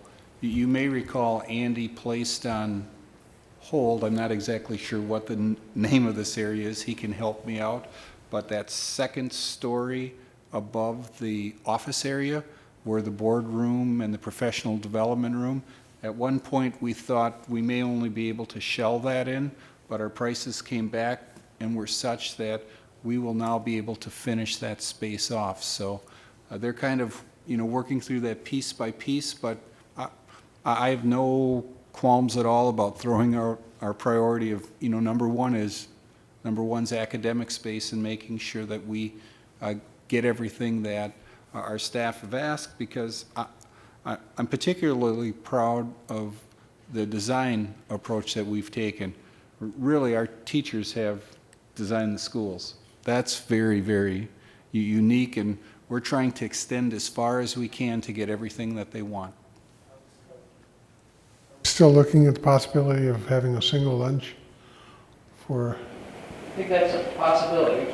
I know the administration at the high school is looking at it. We might have to use areas a little bit differently and that type of thing. So I don't know that we can make just the lunchroom in itself and get everybody in there, but maybe other areas of the school, there's a possibility of using those and trying to figure out how to do that. Andy, could you speak about the room that'll be above the office that Dr. Russell was just talking about for the board meetings? Will that have built-in cameras so that the meetings can be viewed online immediately as they're taking place? It will be built in the same manner that it's being done, let's say, for example, at the Oregon Village, where they're there, the cameras are already in place. It's not a matter of having to lug the equipment back and forth. I think so, with the one caveat. We have had a significant amount of problems with the charter between this building and all of our buildings, and their head end. So playing this out on the internet is not a problem. We can play it live out on the internet pretty easily. The problem, and John, if he's here, is going to correct me if I say something wrong. The problem is putting it out on a channel right away, on the charter channels. That's been problematic over time, and so we've kind of, for the most part, stopped trying to do that, and maybe we're doing it again. That's Paul. Maybe Paul can jump in. Streaming. We're streaming it. We're basically streaming it on the internet for the most part. That's kind of, when we can do that pretty easily, it's just putting it on that channel right away is a problem. Correct. Andy, we're streaming, and then we're broadcasting. Oh, then we are broadcasting. We are live. So, okay, so that helps me. So basically, we're streaming it like we'd stream it to your house, but we're streaming it to WOW, and then WOW's figured out a way to put it on that channel. So it might not be the greatest quality when it gets out on the cable world compared to what it is on a computer. It might lose something, especially if you're playing it on a 70-inch TV. That might be a little grainy, but otherwise you're going to get it. Yeah. Is this been advertised that it is streaming now, the board? I think it's on the websites, on both the WOW's website probably and on our newspaper and newspaper. Okay, great. Yeah. I also emailed all staff today to let them know about it so that they can watch the health insurance presentation tonight as well. Oh, cool. So they all have them. With a link. So we're getting a little bit better. Thank you. I'm going to keep going because I know we've got a longer meeting ahead of us a little bit here. From a financial update, now this is as of January 31st. We've obviously spent a little bit more money since then, but this again was part of the presentation that we provided to the Physical Assets Committee. Bond proceeds, that number should look familiar. Interest earnings, $62,000. That has grown a little bit. Actually, the interest rates are starting to bump up a little bit as the economy's taking off a little bit. They're trying to decrease that rate. We actually are starting to get money that's basically totally liquid. We're getting 40 basis points from the state investment pool, which is great because in the past we were like at 10. So 40 basis points is 0.4%, so it's still pretty low, but it's a movement in the right direction in that way. So, and then we had focus on energy dollars. Believe it or not, we've actually already captured 56,000. We're gonna increase that fairly significantly with geothermal, those types of things. But just the boiler plant replacement that we did at Netherwood in Brooklyn, we were able to capture that. And I think there was something else. So I think the pool had a part of that as well. So that got us to total funding of 54.7 at the time, and total expenditures back then was about $11.8 million. So we still have, at that time, about $43 million left. So, sorry, Andy, I didn't hear you say this before, but it sounds exciting that because of the geothermal that we're putting in, we'll actually get more money from another source focused on energy. Yep. So not only do we save energy with the geothermal, we also get extra money from third-party sources, so it pays for itself even quicker than we thought. Should, absolutely. Nice. And that wasn't factored in before, so we didn't know for sure. The goofy thing is, the solar is in a competitive situation, and we haven't been able to get anything on the solar. So we're making energy there, but I guess Focus likes the geothermal more than they like the solar. Middle school, we plan to break ground in April. We still plan to break ground in April. I don't know if we're going to hit December. We might get to January a little bit in middle school for the additions. All renovations except music areas will be completed in December of 2016. That's still part of the plan at the middle school. And then once the new music areas are occupied, old music areas will be renovated into PE and extra commons. So heavy demolition might be somehow in January. We're gonna have to figure out how that all works. And then all work would be finished in summer of 17 at the middle school. At the high school, plan to break ground and have broken ground. Actually, we did that a little bit in March, I think, in both additions. And we've actually got some footings going in the academic edition and the physical education / office edition. Those areas will be completed. Actually, the academic edition should be completed around winter break of next year. So it's only about 8-9 months away. And then the office physical education space, that'll be more of a year process. That'll be done probably around spring break of next year. And then we'll actually be, just so you know, once that gymnasium is open, we'll probably start renovating the current field house so that that is completed. And the locker rooms, we'll figure that out. That's completed then in September when we start back to school. And then the common science, STEAM, guidance, library areas that Mr. Kleiner was just talking about, that will happen in the summer of 17 and we should be done. So I didn't mention the parking lots. People are a lot of questions about parking these days. This summer, what's going to happen is that south parking area, kind of where the ditch is right now, there will be a pipe actually 2 pipes that will be in that ditch, and that will become parking lot. And we should have the same amount of parking, I believe, available that we had in the past before construction began, available at the start of the school year on the south side. That will be under construction probably right after school ends, until probably the end of July. Once that's completed, they will move to the north lot, where they'll do the exact same thing, and take that ditch, and that will become a parking lot. And we'll have significantly more parking spots in that area, and that is all supposed to be hopefully completed, will be completed by the start of the school year. So it's going to take a little bit longer at the south lot, because that's where all the utilities come in. So water, sewer, those types of things are going to be coming off of Prairie Parkway, and we'll have to get into the building, so that'll take a little bit more time. But we will always have a parking lot available all summer. It'll either be the north one or the south one.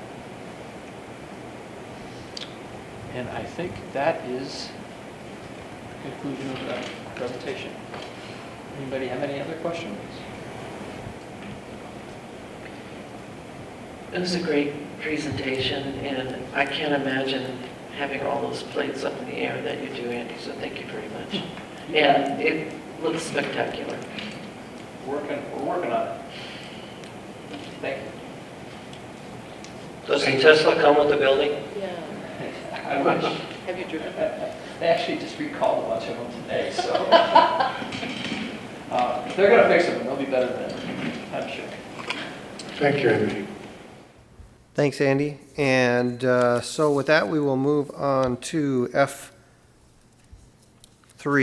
2016-17 Staffing Plan. Gina? Brian? Yeah, actually, I will get us started on this, and Gina is welcome to jump in. What you have in front of you are 7 pages of a summary report that you have seen before. We've made updates to this particular school year. You can all take a deep breath because we're not asking for any approval tonight. So I've got a few short comments, and I think Gina might have some as well. And if you have questions, we're happy to answer those questions tonight. Again, this is an informational item, and we're looking for board action on Monday, April 25th. If we were to break the report down into a couple of sections, obviously a really important section is enrollments, and our projected enrollment are our comparison from second Friday count, which is actually in January, so it's a little more realistic in terms of enrollment compared to what we're looking at next year. The elementary level, we're up about 20 students. At RCI, we're up just under 20 at 19. At the middle school, we moved out a large class and we're moving in a bigger class, so we're 30 students up. And at the high school, we're plus or minus 5 students compared to last year. You might recall when you look at page 4, the 3 elementary positions plus the additional sections for specials, we made that recommendation and you approved that as part of the open enrollment report. And you might be wondering why 2 new positions at first grade.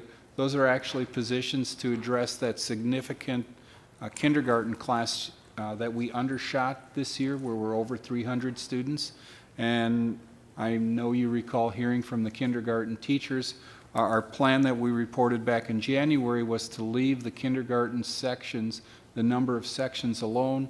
So right now we're around 19 to 20, and I think our highest kindergarten section, the last time I looked about a week ago, was 20 or 21. So we're in really good shape at the kindergarten level. Those first 2 positions, or the first grade positions, will accommodate the large kindergarten class size going to first grade.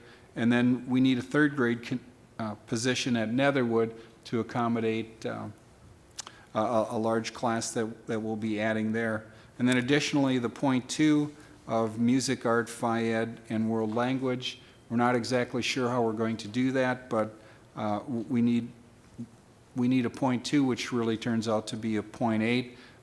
We believe we have that in the budget as we speak. And we're also hoping for a little open enrollment growth. That if it meets our target, we should be able to balance out our elementary class sizes nicely.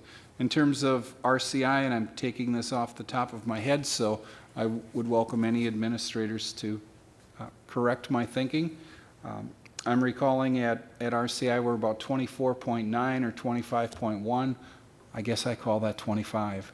At the middle school, in math, science, and social studies areas, and language arts, we're anywhere from 22 to 27, depending on those class sizes, and those class sizes vary because we'll move some students.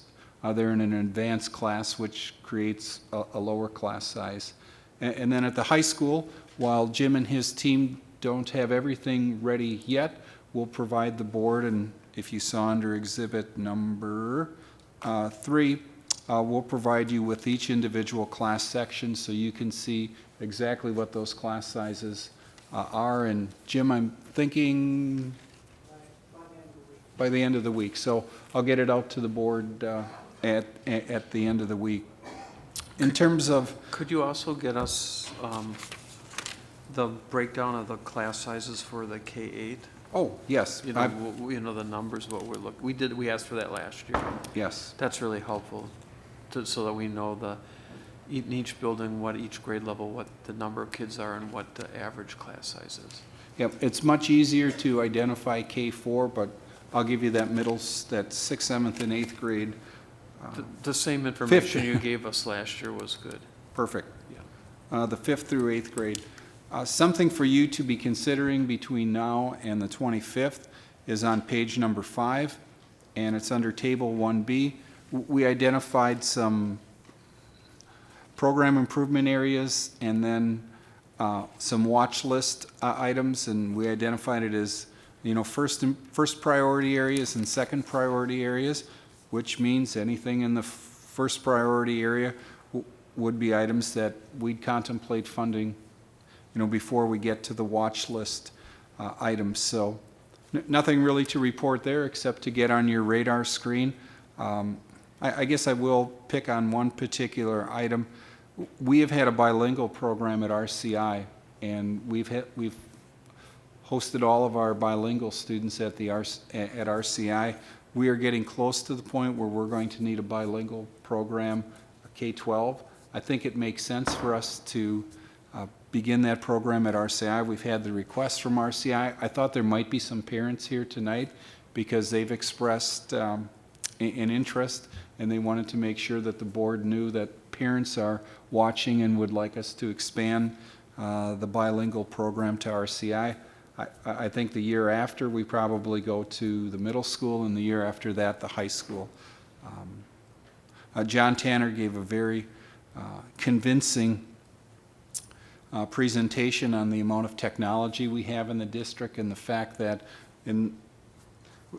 sometimes we have to make some infrastructure investments, and another district-wide technician is really needed just based on where we are with iPads and Chromebooks and computers. But I'm not going to jump into a lot of that detail. That would be one area that I'd suggest to board members study up on a little bit. And if you have questions, feel free to reach out to me or Gina or any of the administrators.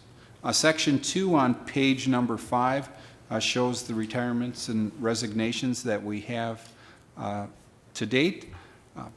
That fluctuates. There can be more, and we get some, it seems, every year at the end of the year. Item B lists our 2 administrators that have resigned. Item C, our support staff that have retired and or resigned. And then Gina mentioned earlier our 2015-16 interim contracts. And actually in 15 and 16, these are probably the least amount of interim contracts. I recall us having years where it's in the upper 20s. So that is a good thing.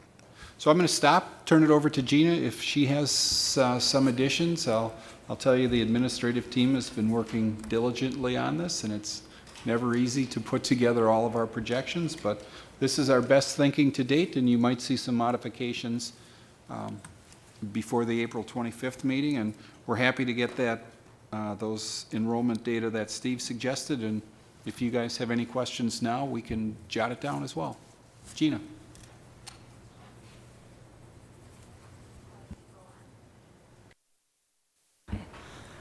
I think you did an excellent summary. The only thing I would add, since it is a public meeting, is that we are starting to post positions on weekends. So if you know good people, please encourage them to apply. So like positions that we have retirements, like my absolutely beloved administrative assistant is retiring. So I have a really vested interest in us having good people apply.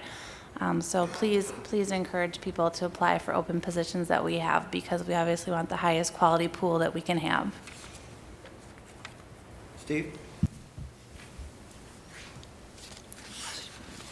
Brian, what is going to be the expectation of the board at the next meeting in terms of priority or action? Are you going to be asking us to address the first priorities on page 5 in table 1B, and whether to do that or not? Yes. Or, okay, we need a lot more information than we have right now to even begin to consider those.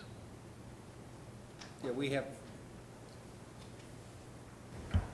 we intended for this just to get on your radar screen.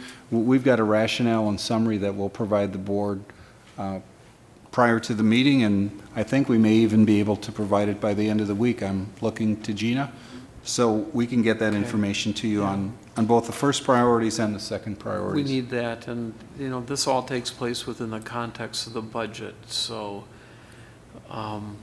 we need those numbers too to get out to us as soon as possible. We had that update from Andy a month ago or so about what our pot of money is available for additional. So all that plays into it. It's in terms of what our compensation increase would be, but right now, without the high school in here, we're looking at 2.8 with probably another 3 to 5 in first priorities. So that's nearly 6 FTE increases in terms of requests. And so we need numbers attached to us so that we can do an accurate job of prioritizing, so we don't get in a position that we have been in the past where we approve staffing and then we get stuck in a situation where with compensation we've got nowhere to go. So that all needs to be taking place at once. So the more information you can get to us as soon as possible, the better it is, because particularly with those priority issues that you've got on 5.1B. Thank you. Yeah, I had a couple questions. Under the program improvements where it says district-wide technicians, is there a number for that? Would that be like a half-time FTE or full-time? And then also RCI OMS guidance, .1. I'm trying to figure out what that really means, being 1/10 of a percent, 1/10 of a person's labor, I don't exactly understand that. Usually half-time would be half-time. So, and then also, under retirements and resignations where it says confidential, if someone could just speak to what that means. And lastly, as of April 7th, 2016, you're expecting more resignations. What's the final date by which those would come in? So I can take some of those and remind me if I don't answer all of them. So in terms of the final date, I'll go backwards. The retirement date in the handbook is April 1st. So we hope that folks have notified us already. You know, obviously, you know, we asked for that as a courtesy because right now is the ideal time for us to post position. We get the best pools historically right now. Doesn't mean we wouldn't take some later than that. You know, that's why we ask you to approve them. In terms of resignation, again, we ask as a courtesy that people tell us as soon as possible for teaching staff. You know, so they can notify us in advance. Another way that they notify us is that they don't return their contract. So by law, they have until June 15th. That's a really, really long time for us to wait. So 99% of our staff are very considerate and turn those in as soon as they know. But obviously people's circumstances change. Most of the people who leave us because their spouse or their partner finds a different job or is offered a different job. So obviously that's not within their control or our control. The confidential means that we have something in writing from this person, but this person doesn't want it to be publicly announced. So we put it on there to let you know that we'll have a vacancy, but the person doesn't want the name to be public. So that's why it's confidential. For the RCI .1, we have someone right now who is .7 and then filling in a .2 on an interim basis for someone that has a health condition.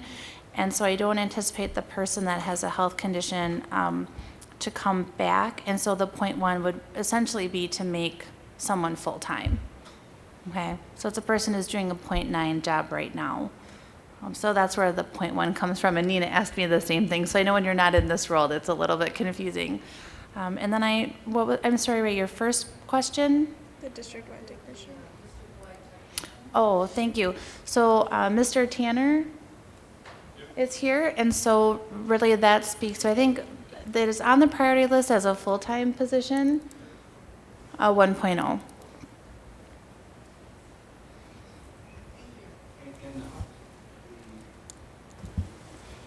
The highlight of we anticipate a few more teacher resignations.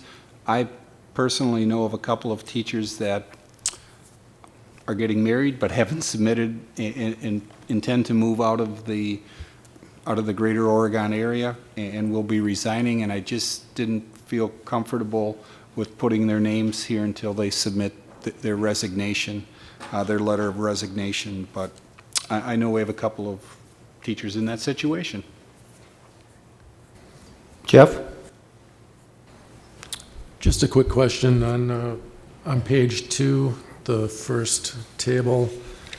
If I'm reading it correctly, the current estimate for kindergarten for next year is 277. Is that right? Yes. I was just wondering how that number was arrived at, because I could be mistaken, but thinking about the weekly updates that we get on kindergarten enrollment, I thought we were even ahead of last year's pace, so.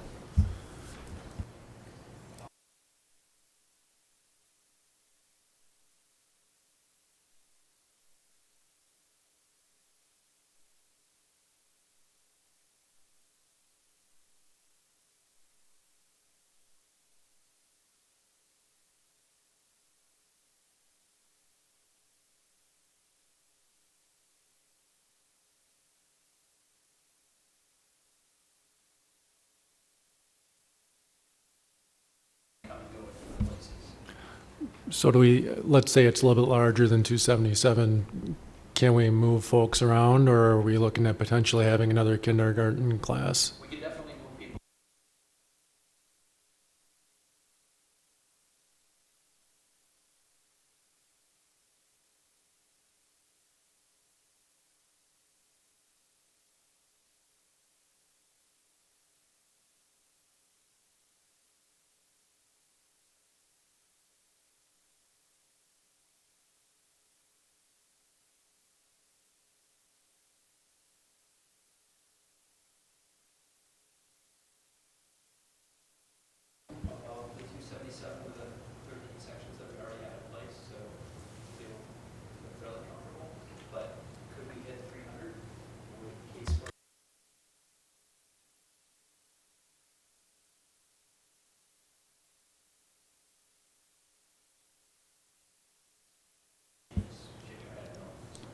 And Jeff, our critical date for kindergarten, we can let kindergarten ride until probably the second or third week in July. And that's when we really need to determine if we were to add a position, because remember, district registration is in August, where parents and kids find out who their teachers are. And once we announce the sections, it's really difficult to unannounce the sections and to move the kids into different areas. So we really get locked down at the elementary level about that second or third week in July.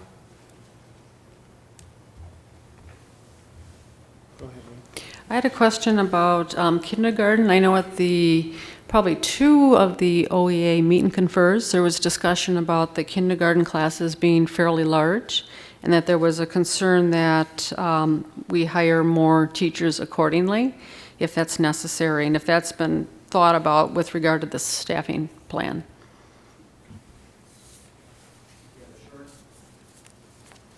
The short answer is yes, and that's why we're adding those first grade teachers, those 2 first grade sections. And at the elementary level, again, depending, we can get to 286 and still be at 22.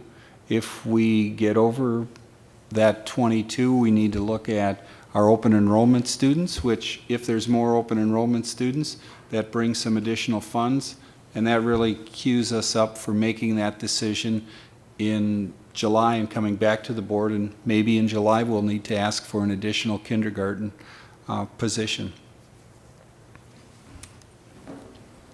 Andy, you said that open enrollment was down. Is that just in the kindergarten class, or is that across the board? Compared to last year. It might be a little bit lower than last year overall, but I can for sure When I talked to Katie, which says it's lower than we were at this point last year, but the window's still open to apply. So I'm not sure how we'll be when the window closes, because, you know, we do tend to get more at the end of the open enrollment period. But what's hard to judge there is people can apply to multiple districts at the same time, so even though they apply to us. How about open enrollment out? Is that up or down or anything? I don't remember, but our open enrollment out numbers have been fairly steady.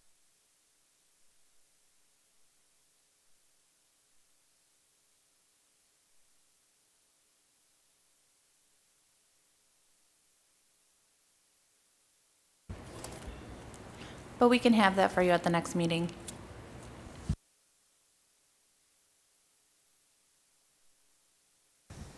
The reason I brought that question up about the kindergarten is I think we did hear from some of the kindergarten teachers that 22 was a high number.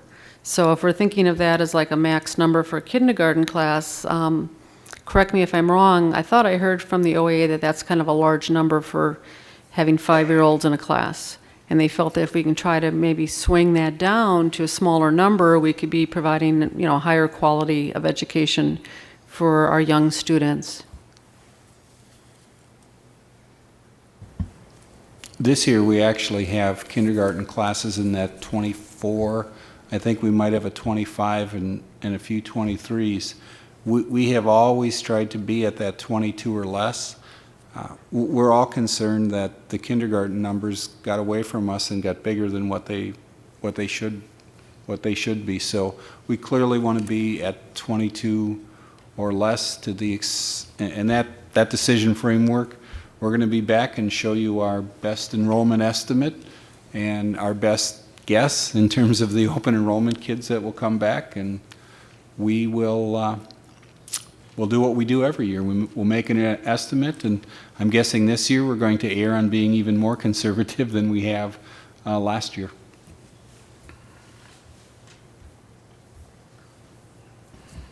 Okay, thank you very much.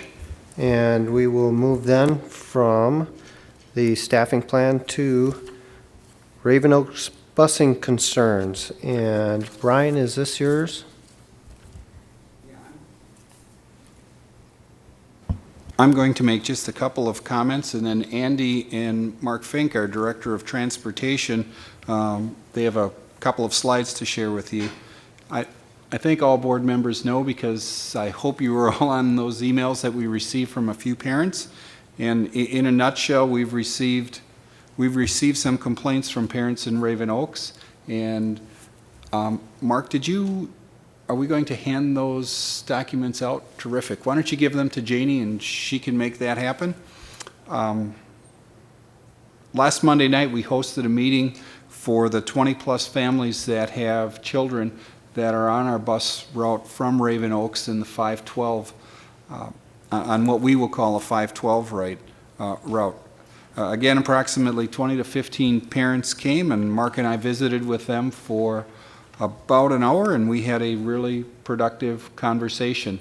One of the things we shared is the map that you have in front of you, which is the boundaries of the Oregon School District, and I think Mark has the map laid out in the PowerPoint. Aha, there it is. So you can see exactly where Raven Oaks is. Additionally, we gave the Parents Board Policy 751, which is our pupil transportation policy, and both Andy and Mark are going to highlight a few things that are unique about our transportation service. And we also shared with parents, we invited them to come tonight, and we do have a concern with Raven Oaks, and the concern is bus rider length and wait time length. And one thing that I learned, I thought I knew quite a bit about transportation, but I learned from Mark at the meeting that Lake Wabisa, we actually do a single route, which means it's not a double route. A double route goes out, picks up students K4, and then goes out and picks up students 512. And the single route and Lake Wabisa was what I'd call a time saver, and Andy and Mark are kicking around some ideas of some time-saving features at Raven Oaks. But I do not want to steal their thunder because they know significantly more than I do about busing, and they're going to walk you through some background information. So I'll toss it over to Andy and Mark. All right, Mark's going to just jump in whenever he feels the need to grab the microphone here. We kind of felt that this was an opportunity to provide you guys a little bit of background. Transportation's kind of been sitting back there. We don't talk about it a lot because, quite honestly, it just works fairly well. This is an issue that we have been concerned about for some time. As I've been talking to the parents, I've been actually telling them that principals were the people that actually put this on my radar some years ago. And it was basically because we were dropping kids off at school earlier than supervision was available. So over the years, we've actually had to increase supervision in the mornings because people were getting to school on our buses earlier than they would have staff available to kind of supervise the kids. So we knew that this was a problem, and actually, when Mark was hired, we actually had some conversations fairly quickly after he kind of got his feet underneath him, that this was going to be a major focus of ours over the next year to try to figure out how we can solve this situation. I've always been a little baffled why people haven't complained about this. So when parents started complaining about it, I was like, oh, okay, a little strange in the middle of the year because usually you would anticipate this to happen at the beginning of the school year. But I think what happened were some people's ways that they were dealing with this kind of changed. Job situations changed and those types of things. People all of a sudden weren't able to drive their kids into school, and so therefore this became more of an issue for those folks. It's kind of what my understanding of the situation was. So this is a problem that we've been working on. Mark has actually been working to, we have a routing system which kind of basically takes data from our enrollment system, our SIS, our student information system, and tries to figure out what the most efficient routing system is that we can do. It also is kind of an inventory of who's on what base or bus at any given point in time. And so we've actually been upgrading that system. Mark had training a couple weeks ago. And we're looking to improve that system as Mark's also training on the system. And then Mark's going to start doing some what-ifs, hopefully in the next couple months, to try to come up with some solutions. So, like I said, about a month ago, we had some parents from Raven Oaks neighborhood that brought some concerns forward to us. And basically our answer to them was, yeah, we understand that there's a concern there. That basically what we've been doing is dropping kids off early to school so that we can use the second run to go get the kindergarten through fourth grade kids and get them to school before their school starts.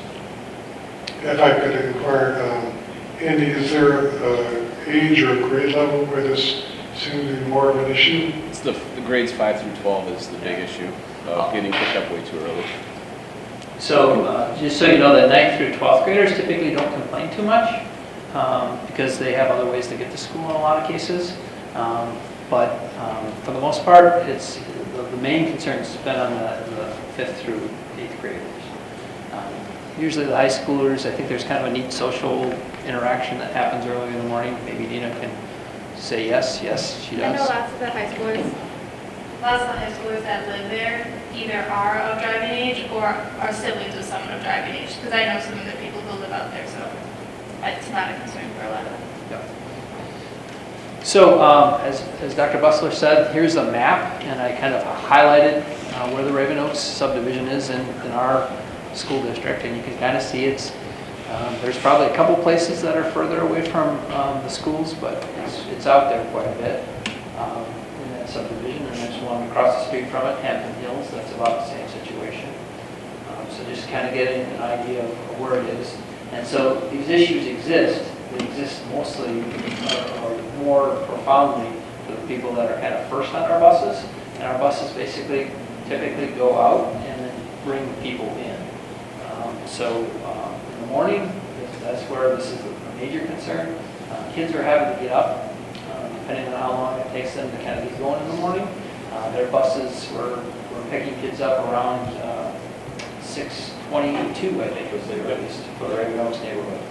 So I'm going to talk a little bit about that in a second, but I thought first of all we would kind of use this as an opportunity to provide some information to you all about our transportation system. So a point of information, we have 14 different contractors in our school district, different people in the school district. Your board policy actually limits that we can only have 4 bus contracts or route contracts to an individual person. So that basically this is a situation that has been in place for, I don't know, about 100 years, but we're probably getting close. It's kind of the old farmer mentality where the farmers got up in the morning, if they had a bus, they brought kids into school, and then they spent the rest of the day farming. And that's kind of where our transportation system came from.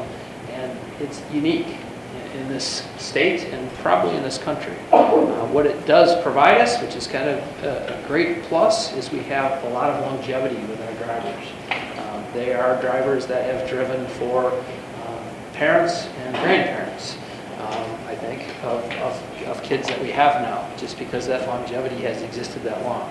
Some of, when we do the Years of Service Awards, there's always usually in the higher classes or higher number of people, usually a bus driver in there.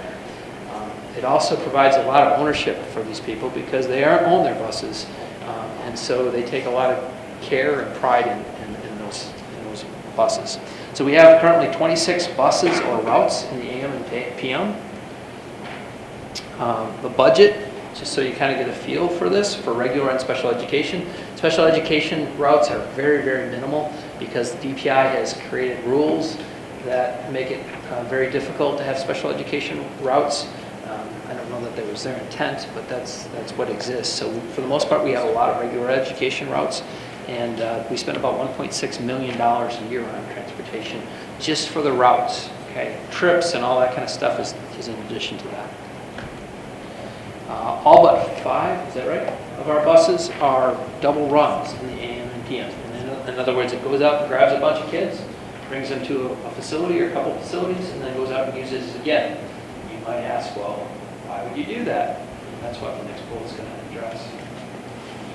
First run on a bus route is $228.12 plus mileage. Second run costs $23.95. I'll let that hang in the air for a little bit. So it's about 10 times more expensive to have a single bus just do one run. You may ask yourself, why is that? Well, Is that our thank cost? you, Charles. That's our cost. Yeah, and a mile is about $1.40. So both of those are plus mileage. So there is an increase right there, and that moves based on the cost of fuel. But Mark tells me that's what fuel costs are right about now. It's costing about $1.40 per mile. The reason that is if you talk to the bus drivers, they say, I have this big yellow thing that the bank wants me to pay for. They don't care if I have 2 runs, but if I have a big yellow thing I have to pay for, I need to have the money to basically pay for that. And that big yellow thing costs about $100,000 these days. So using it again is very, very cheap and very affordable for them. But the first time that they start it up, it's pretty expensive. So that's why we use the buses twice, is it's cheaper for us. And every time you add a bus, it's fairly expensive. So if you do the math on that, and I haven't done it for a while, but the bus route I think costs somewhere in the neighborhood of $40,000 now. Is that about right? We did the math on it. Somewhat depends on the mileage of the route a little bit, but that's kind of on average $30,000 to $40,000 is what it costs. So, and then this is a number that I wanted to clarify. I'm fairly sure this is a number that was ingrained in my memory, but we weren't able to independently verify it, but we think we have about 81 square miles of service that we have to cover in the district. So some issues with the current system, and we've already kind of touched on this, is pickup times for 5th and 12th graders. We did a little analysis of this, and first pickup for these buses is between 6:22 and 6:30. There's actually 8 buses in that. So even though Raven Oaks is kind of the worst example, if you were to use a word of this, where kids are getting picked up fairly early, it's a systemic issue. There are 8 buses within those 8 minutes that are all picking up that early.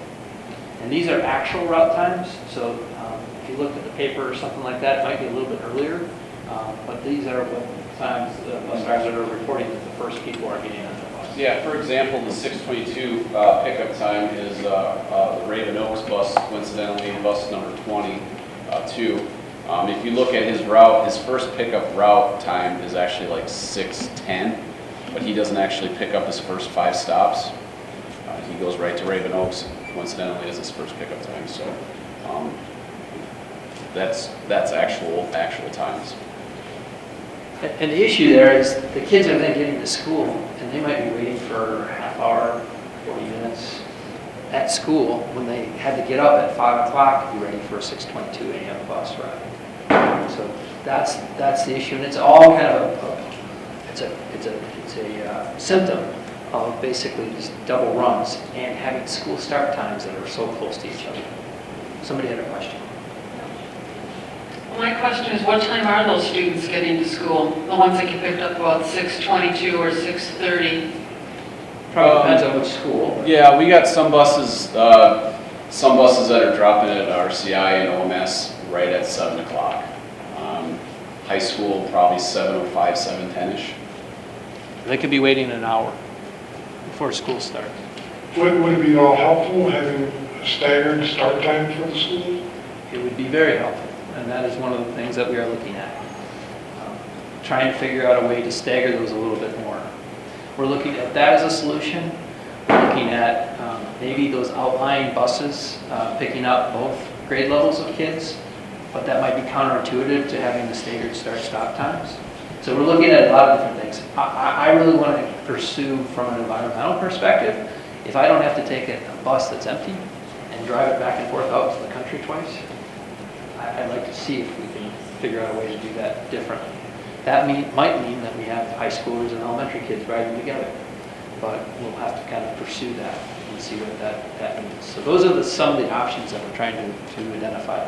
I just wanted to go through this next. The first pickup for the next 6 buses to get to all the buses. I might be off on this. Am I off on the bus? 14 buses? Remember that 15th bus was bus 32, and that's just that's a single one. Yep.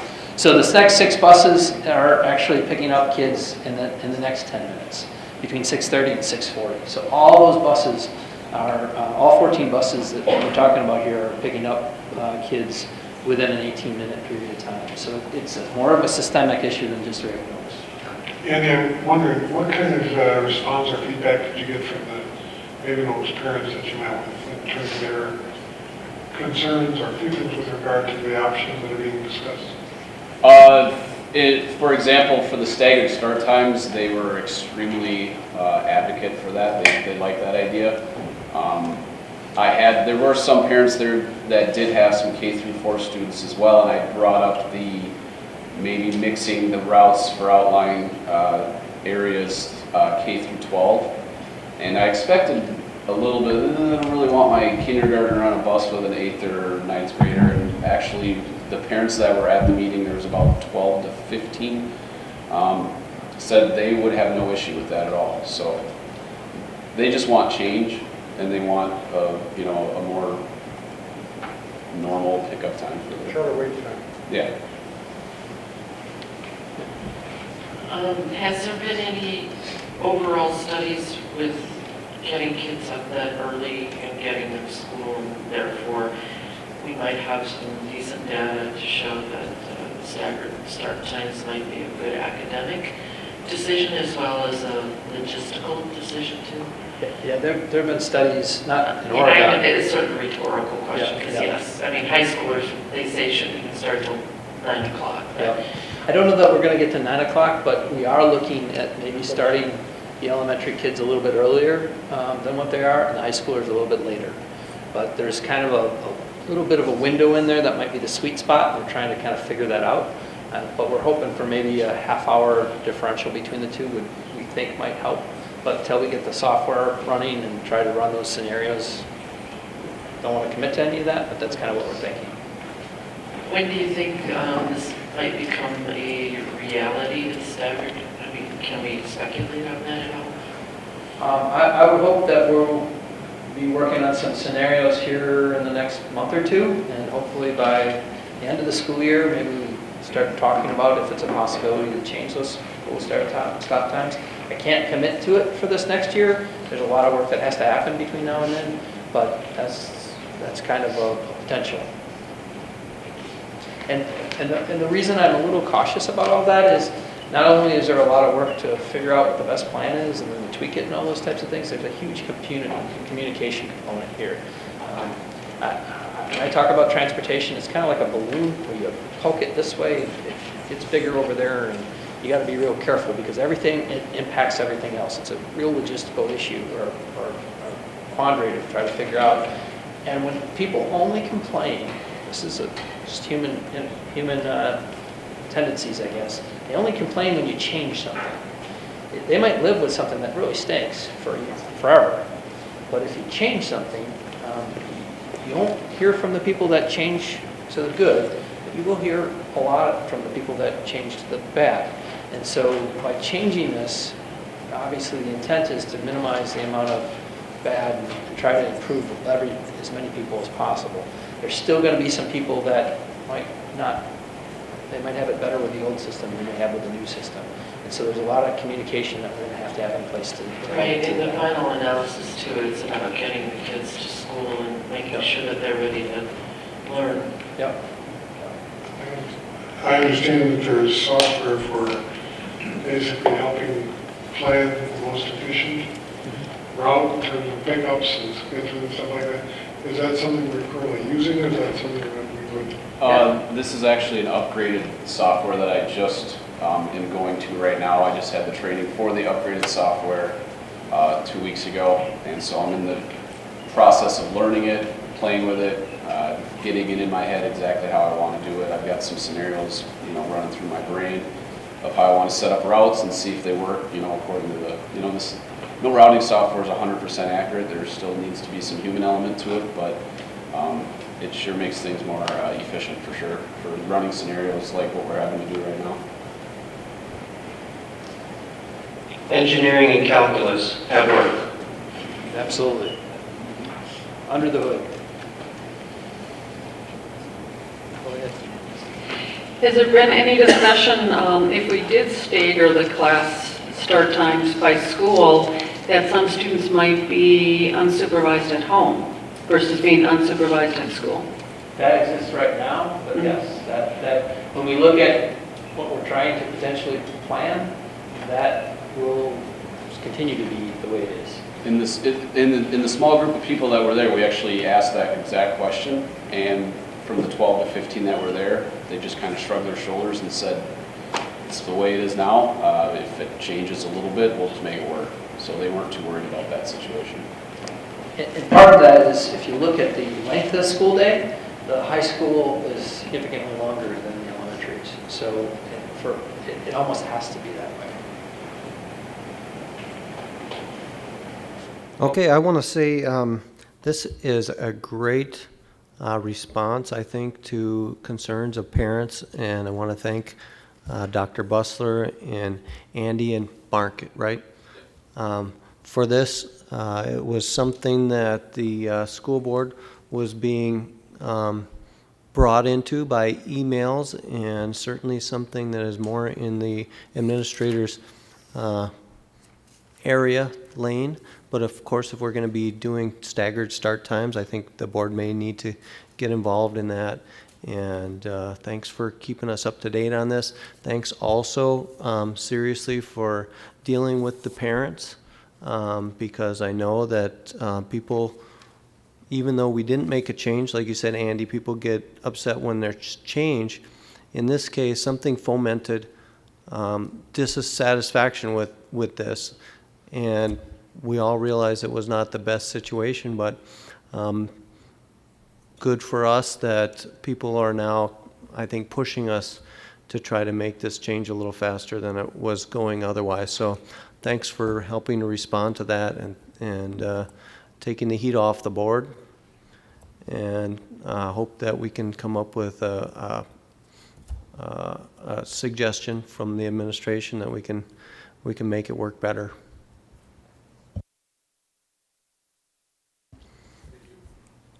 Okay. Superintendent's report. Dr. Bustler. I have a couple of quick things. We had the 4th Annual Parent University on Thursday, March 31st. I will send this around. I'm a little out of order on dates, so I hope you don't mind me jumping back and forth. We had the 1st Annual Oregon Kids Get Fit on Saturday, April 9th, and it was for students, for kids ages 5 through 12 at Prairie View Elementary School. It's part of the Oregon Area Wellness Coalition. About 150 kids. About 150 kids, I had forgotten. Thank you, Andy.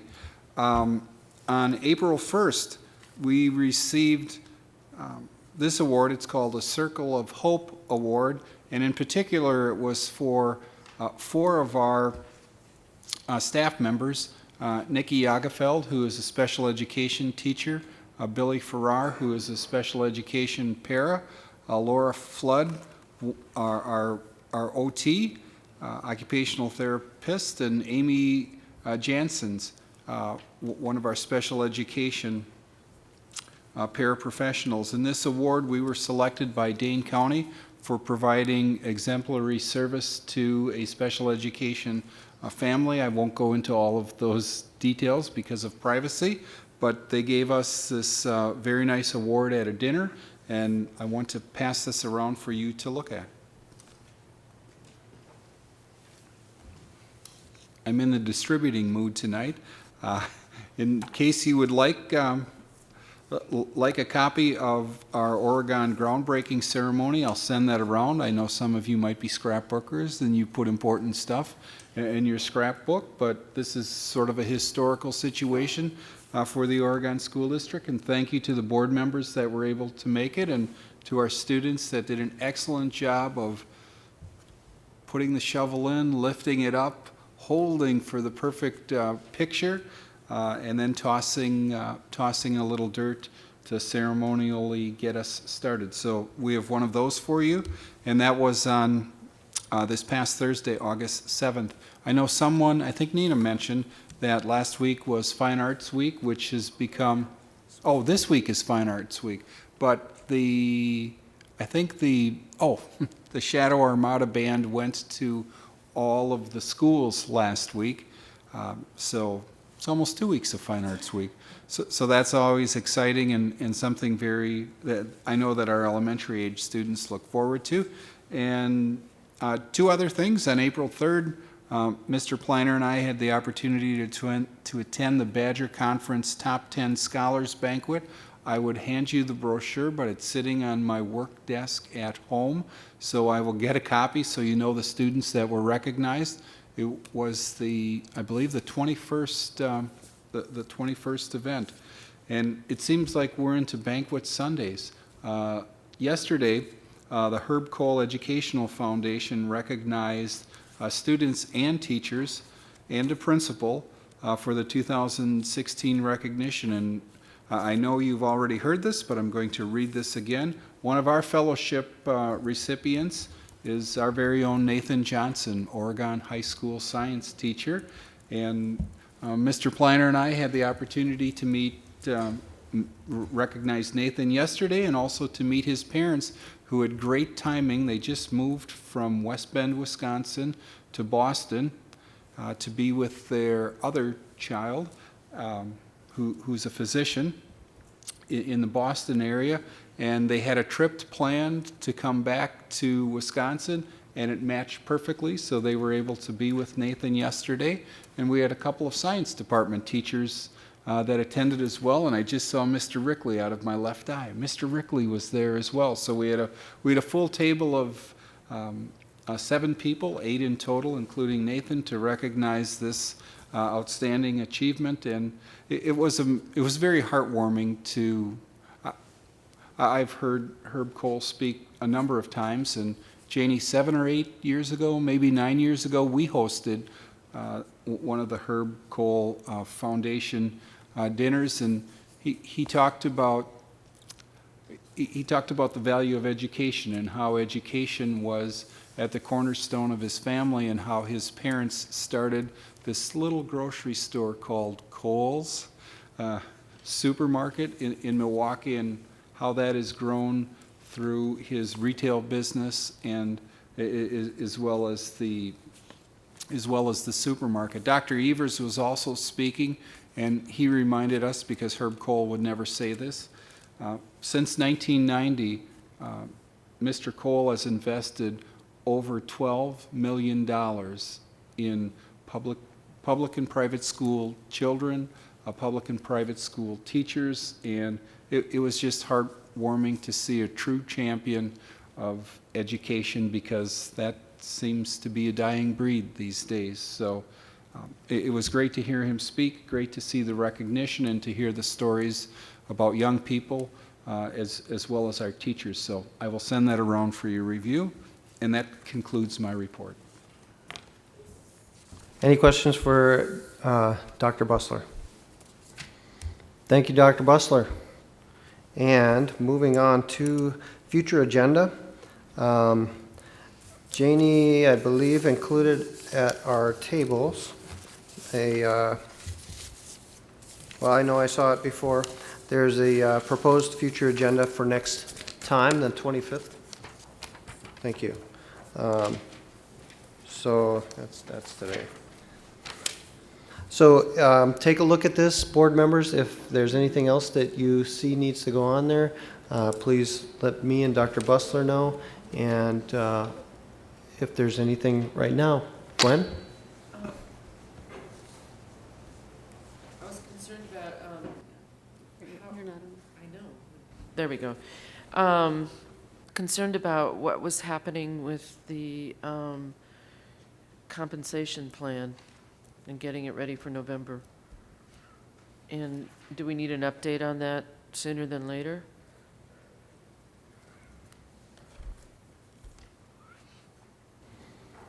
Sooner is better, I think.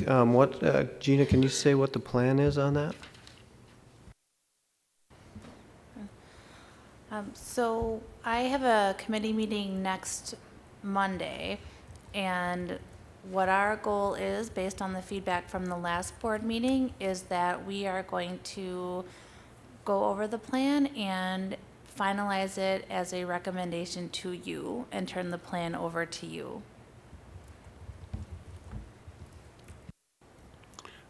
Barb? I had talked with Dan a little earlier. Hang on a sec. I'm sorry. Barb? Just a question about number 2C, Board Committee Reorganization. I'm just assuming that typically, committees aren't formed until after officers are appointed. So was that item to be just a general discussion about board committees, or what does that mean? The way that it's gone in the past is the board committees, as the president is brought in or elected at that point and then appoints the committees, although it has also been done in the past where the committees are appointed at a later time, sometime within the next month or so. The way we've done it the past couple of years, after the officers were chosen, board members had the chance to submit their preferences. And then the board committees were formed at a later, or announced at a later time. I'm going to help Dan out here a little bit. He didn't see this ahead of time, and I think we just brought forward the same reorganization item that we had last year, and because there were no changes on the board, I think Dan did it right at the meeting. So in retrospect, I probably would have left item C off had I looked at it a little closer today. So we can remove that. The other item that Andy jotted down for me. But it's a good reminder, though, to think if you want to be on a particular committee, start thinking about that. If you want to switch committees or get on a different committee. So that's just a good reminder. Sorry, Brian. The other item, just to keep on the board's agenda, I've shared some information with you concerning Oasis and, the short-term, long-term prospect at Oasis. And Andy jotted down, I don't think it's a decision item, but we would like to get some feedback from all of you on that, because Oasis has some opportunities to rent space differently. Not that we're in competition with someone, but there's someone that's interested in the space that we have with Oasis, and we've been investigating with Prairie to the extent that we could move Oasis into the facility at the high school. So we've got lots of information, probably need 10, maybe 15 minutes to share that with you and gather your feedback on that. So that would be an additional information item? Yeah, we can either do it information or make it E2 under discussion. I just wanted to get that on your radar screen because we've been talking about it, and I think we'd be at a point where we've gathered some information from Bray and Findorf, and Andy and Jim and Leslie and I have been talking about it, and we've also been talking with the Oasis teachers, so we need to bring you guys up to speed with what we've learned, which has all come at us really, really quickly. Steve?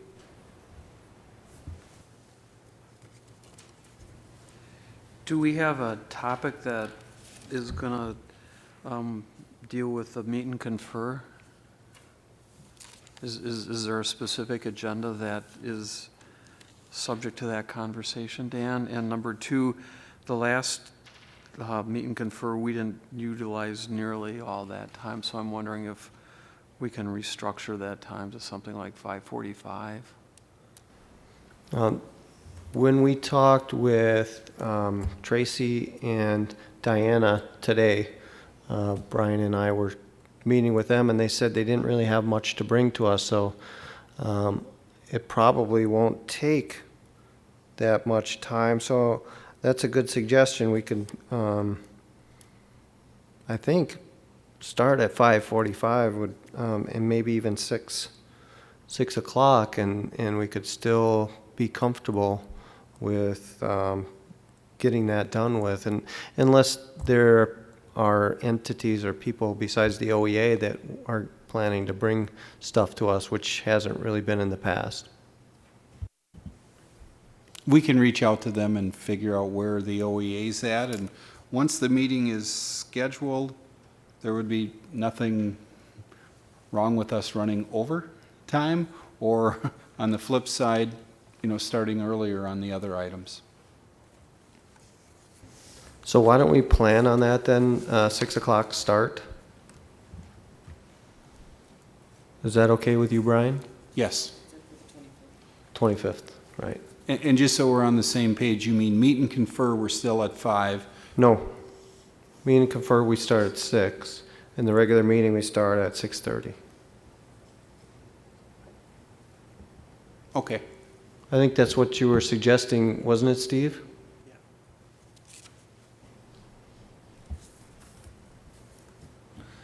I just wanted to add, maybe you should ask them specifically about that time, start time, before putting it in stone.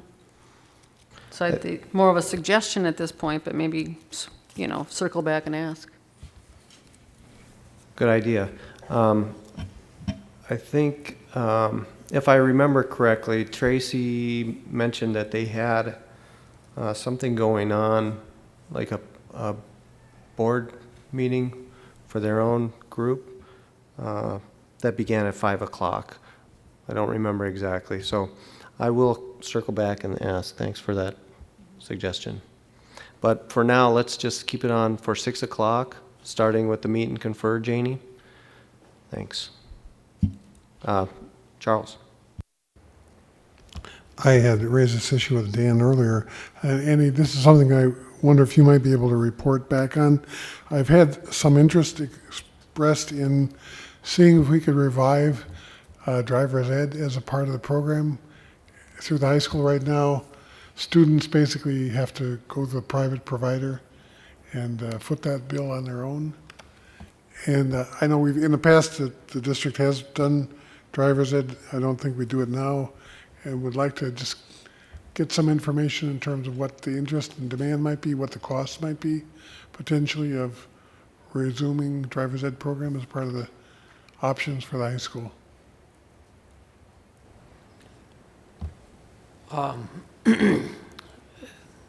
That would probably be fairly costly. We can try to put something together. It's also fairly complicated because it all of a sudden becomes a scheduling issue, I believe. So, yeah, I think I'd have to work through the high school to figure out that. Don't we use CISA? We do use CISA. Yeah, people can still go and get a private placement too. There's a place downtown, but CISA is the option that's kind of incorporated in with the school day as much as possible.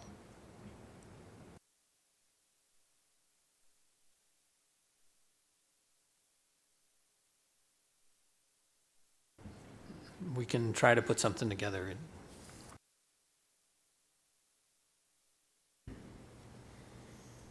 Okay. Would that be something that we want to have on this next agenda, or would that be okay if we put that until, say, May? Would that work for you, Andy, to try to have at least something in one of our May meetings? Yeah, I mean, I think it's going to be more of a thing that Mr. Pliner and his staff are going to have to work on.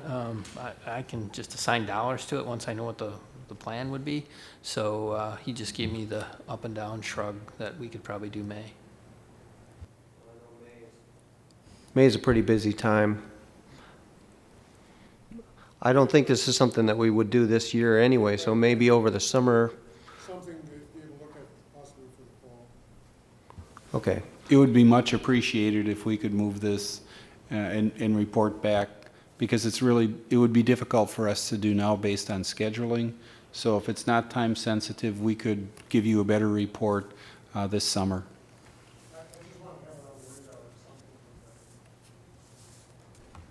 Okay, great. And of course, the agenda's not closed, so if you have anything else, please get it in at least 10 days before our scheduled meeting, which is tax day, I think, this year is 10 days before, this Friday. Otherwise, if you get it in later, we may be able to get it on the agenda and we may not. And now we will move to checkout. And we'll save Ray for last. And I'll go first, and I don't have anything, so Charles. I thought I might share, actually it's a little bit impromptu. In keeping with a tradition, a short poem. If we believe the mind is truly not a vessel to be filled, but a fire to be kindled, should we not seek out those sparks that might ignite a flame, and might we not forever seek to look beyond those far horizons that we can visit only in our dreams?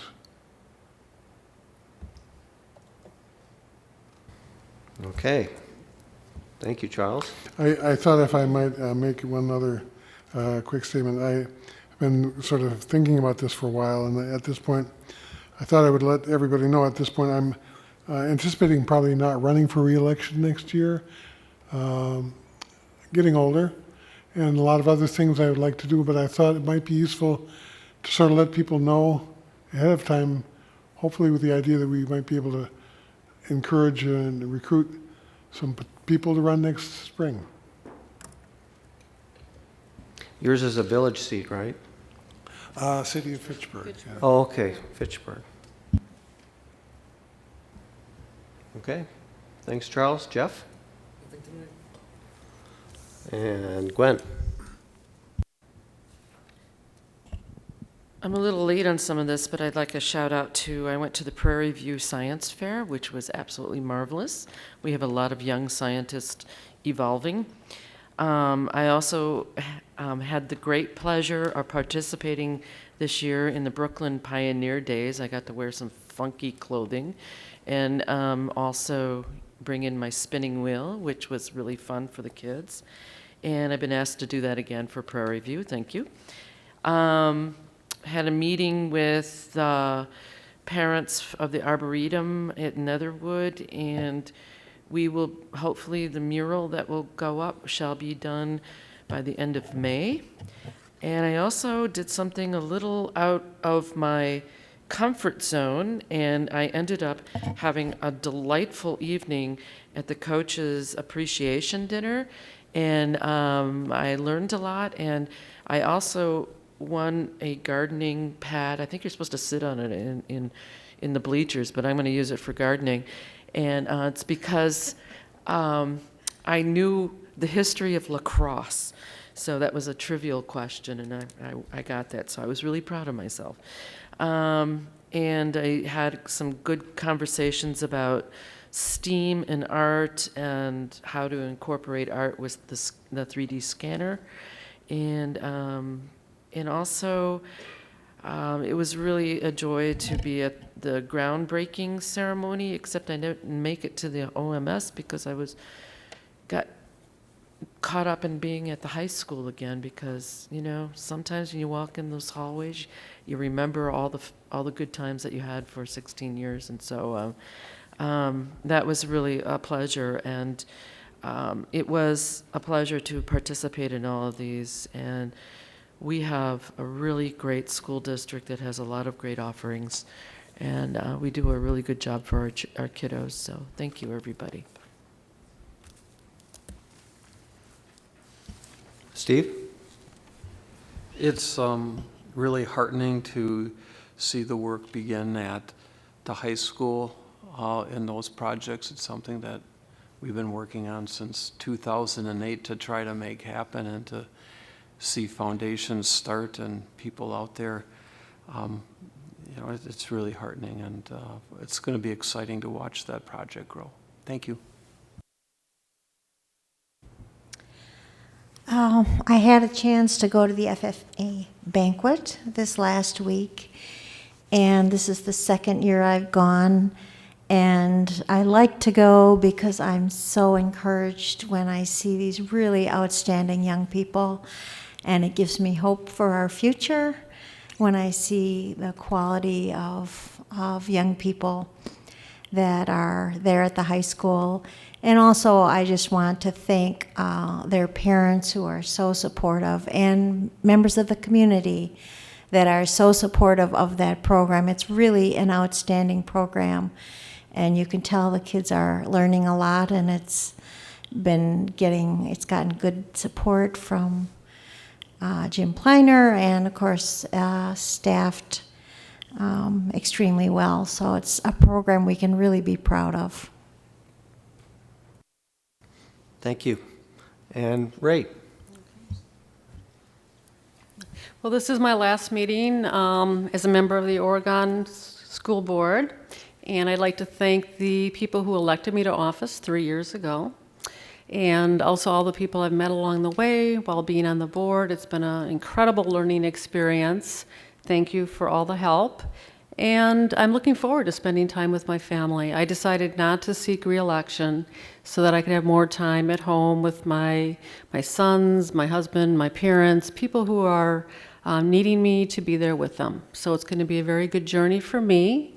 And I noticed that Krista Flanagan was in the audience for most of the meeting, and she's been at a good number of these meetings, so I welcome her to the board. She will be joining the board officially at the next meeting, and I'm sure she'll do a great job. So again, thank you, and carry on.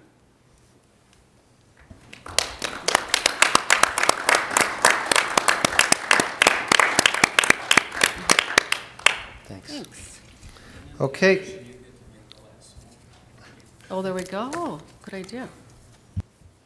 So I'm making a motion to adjourn the meeting. Okay, we have a motion and a second to adjourn. All those in favor say aye. Aye. All those opposed? We are adjourned. Thank you.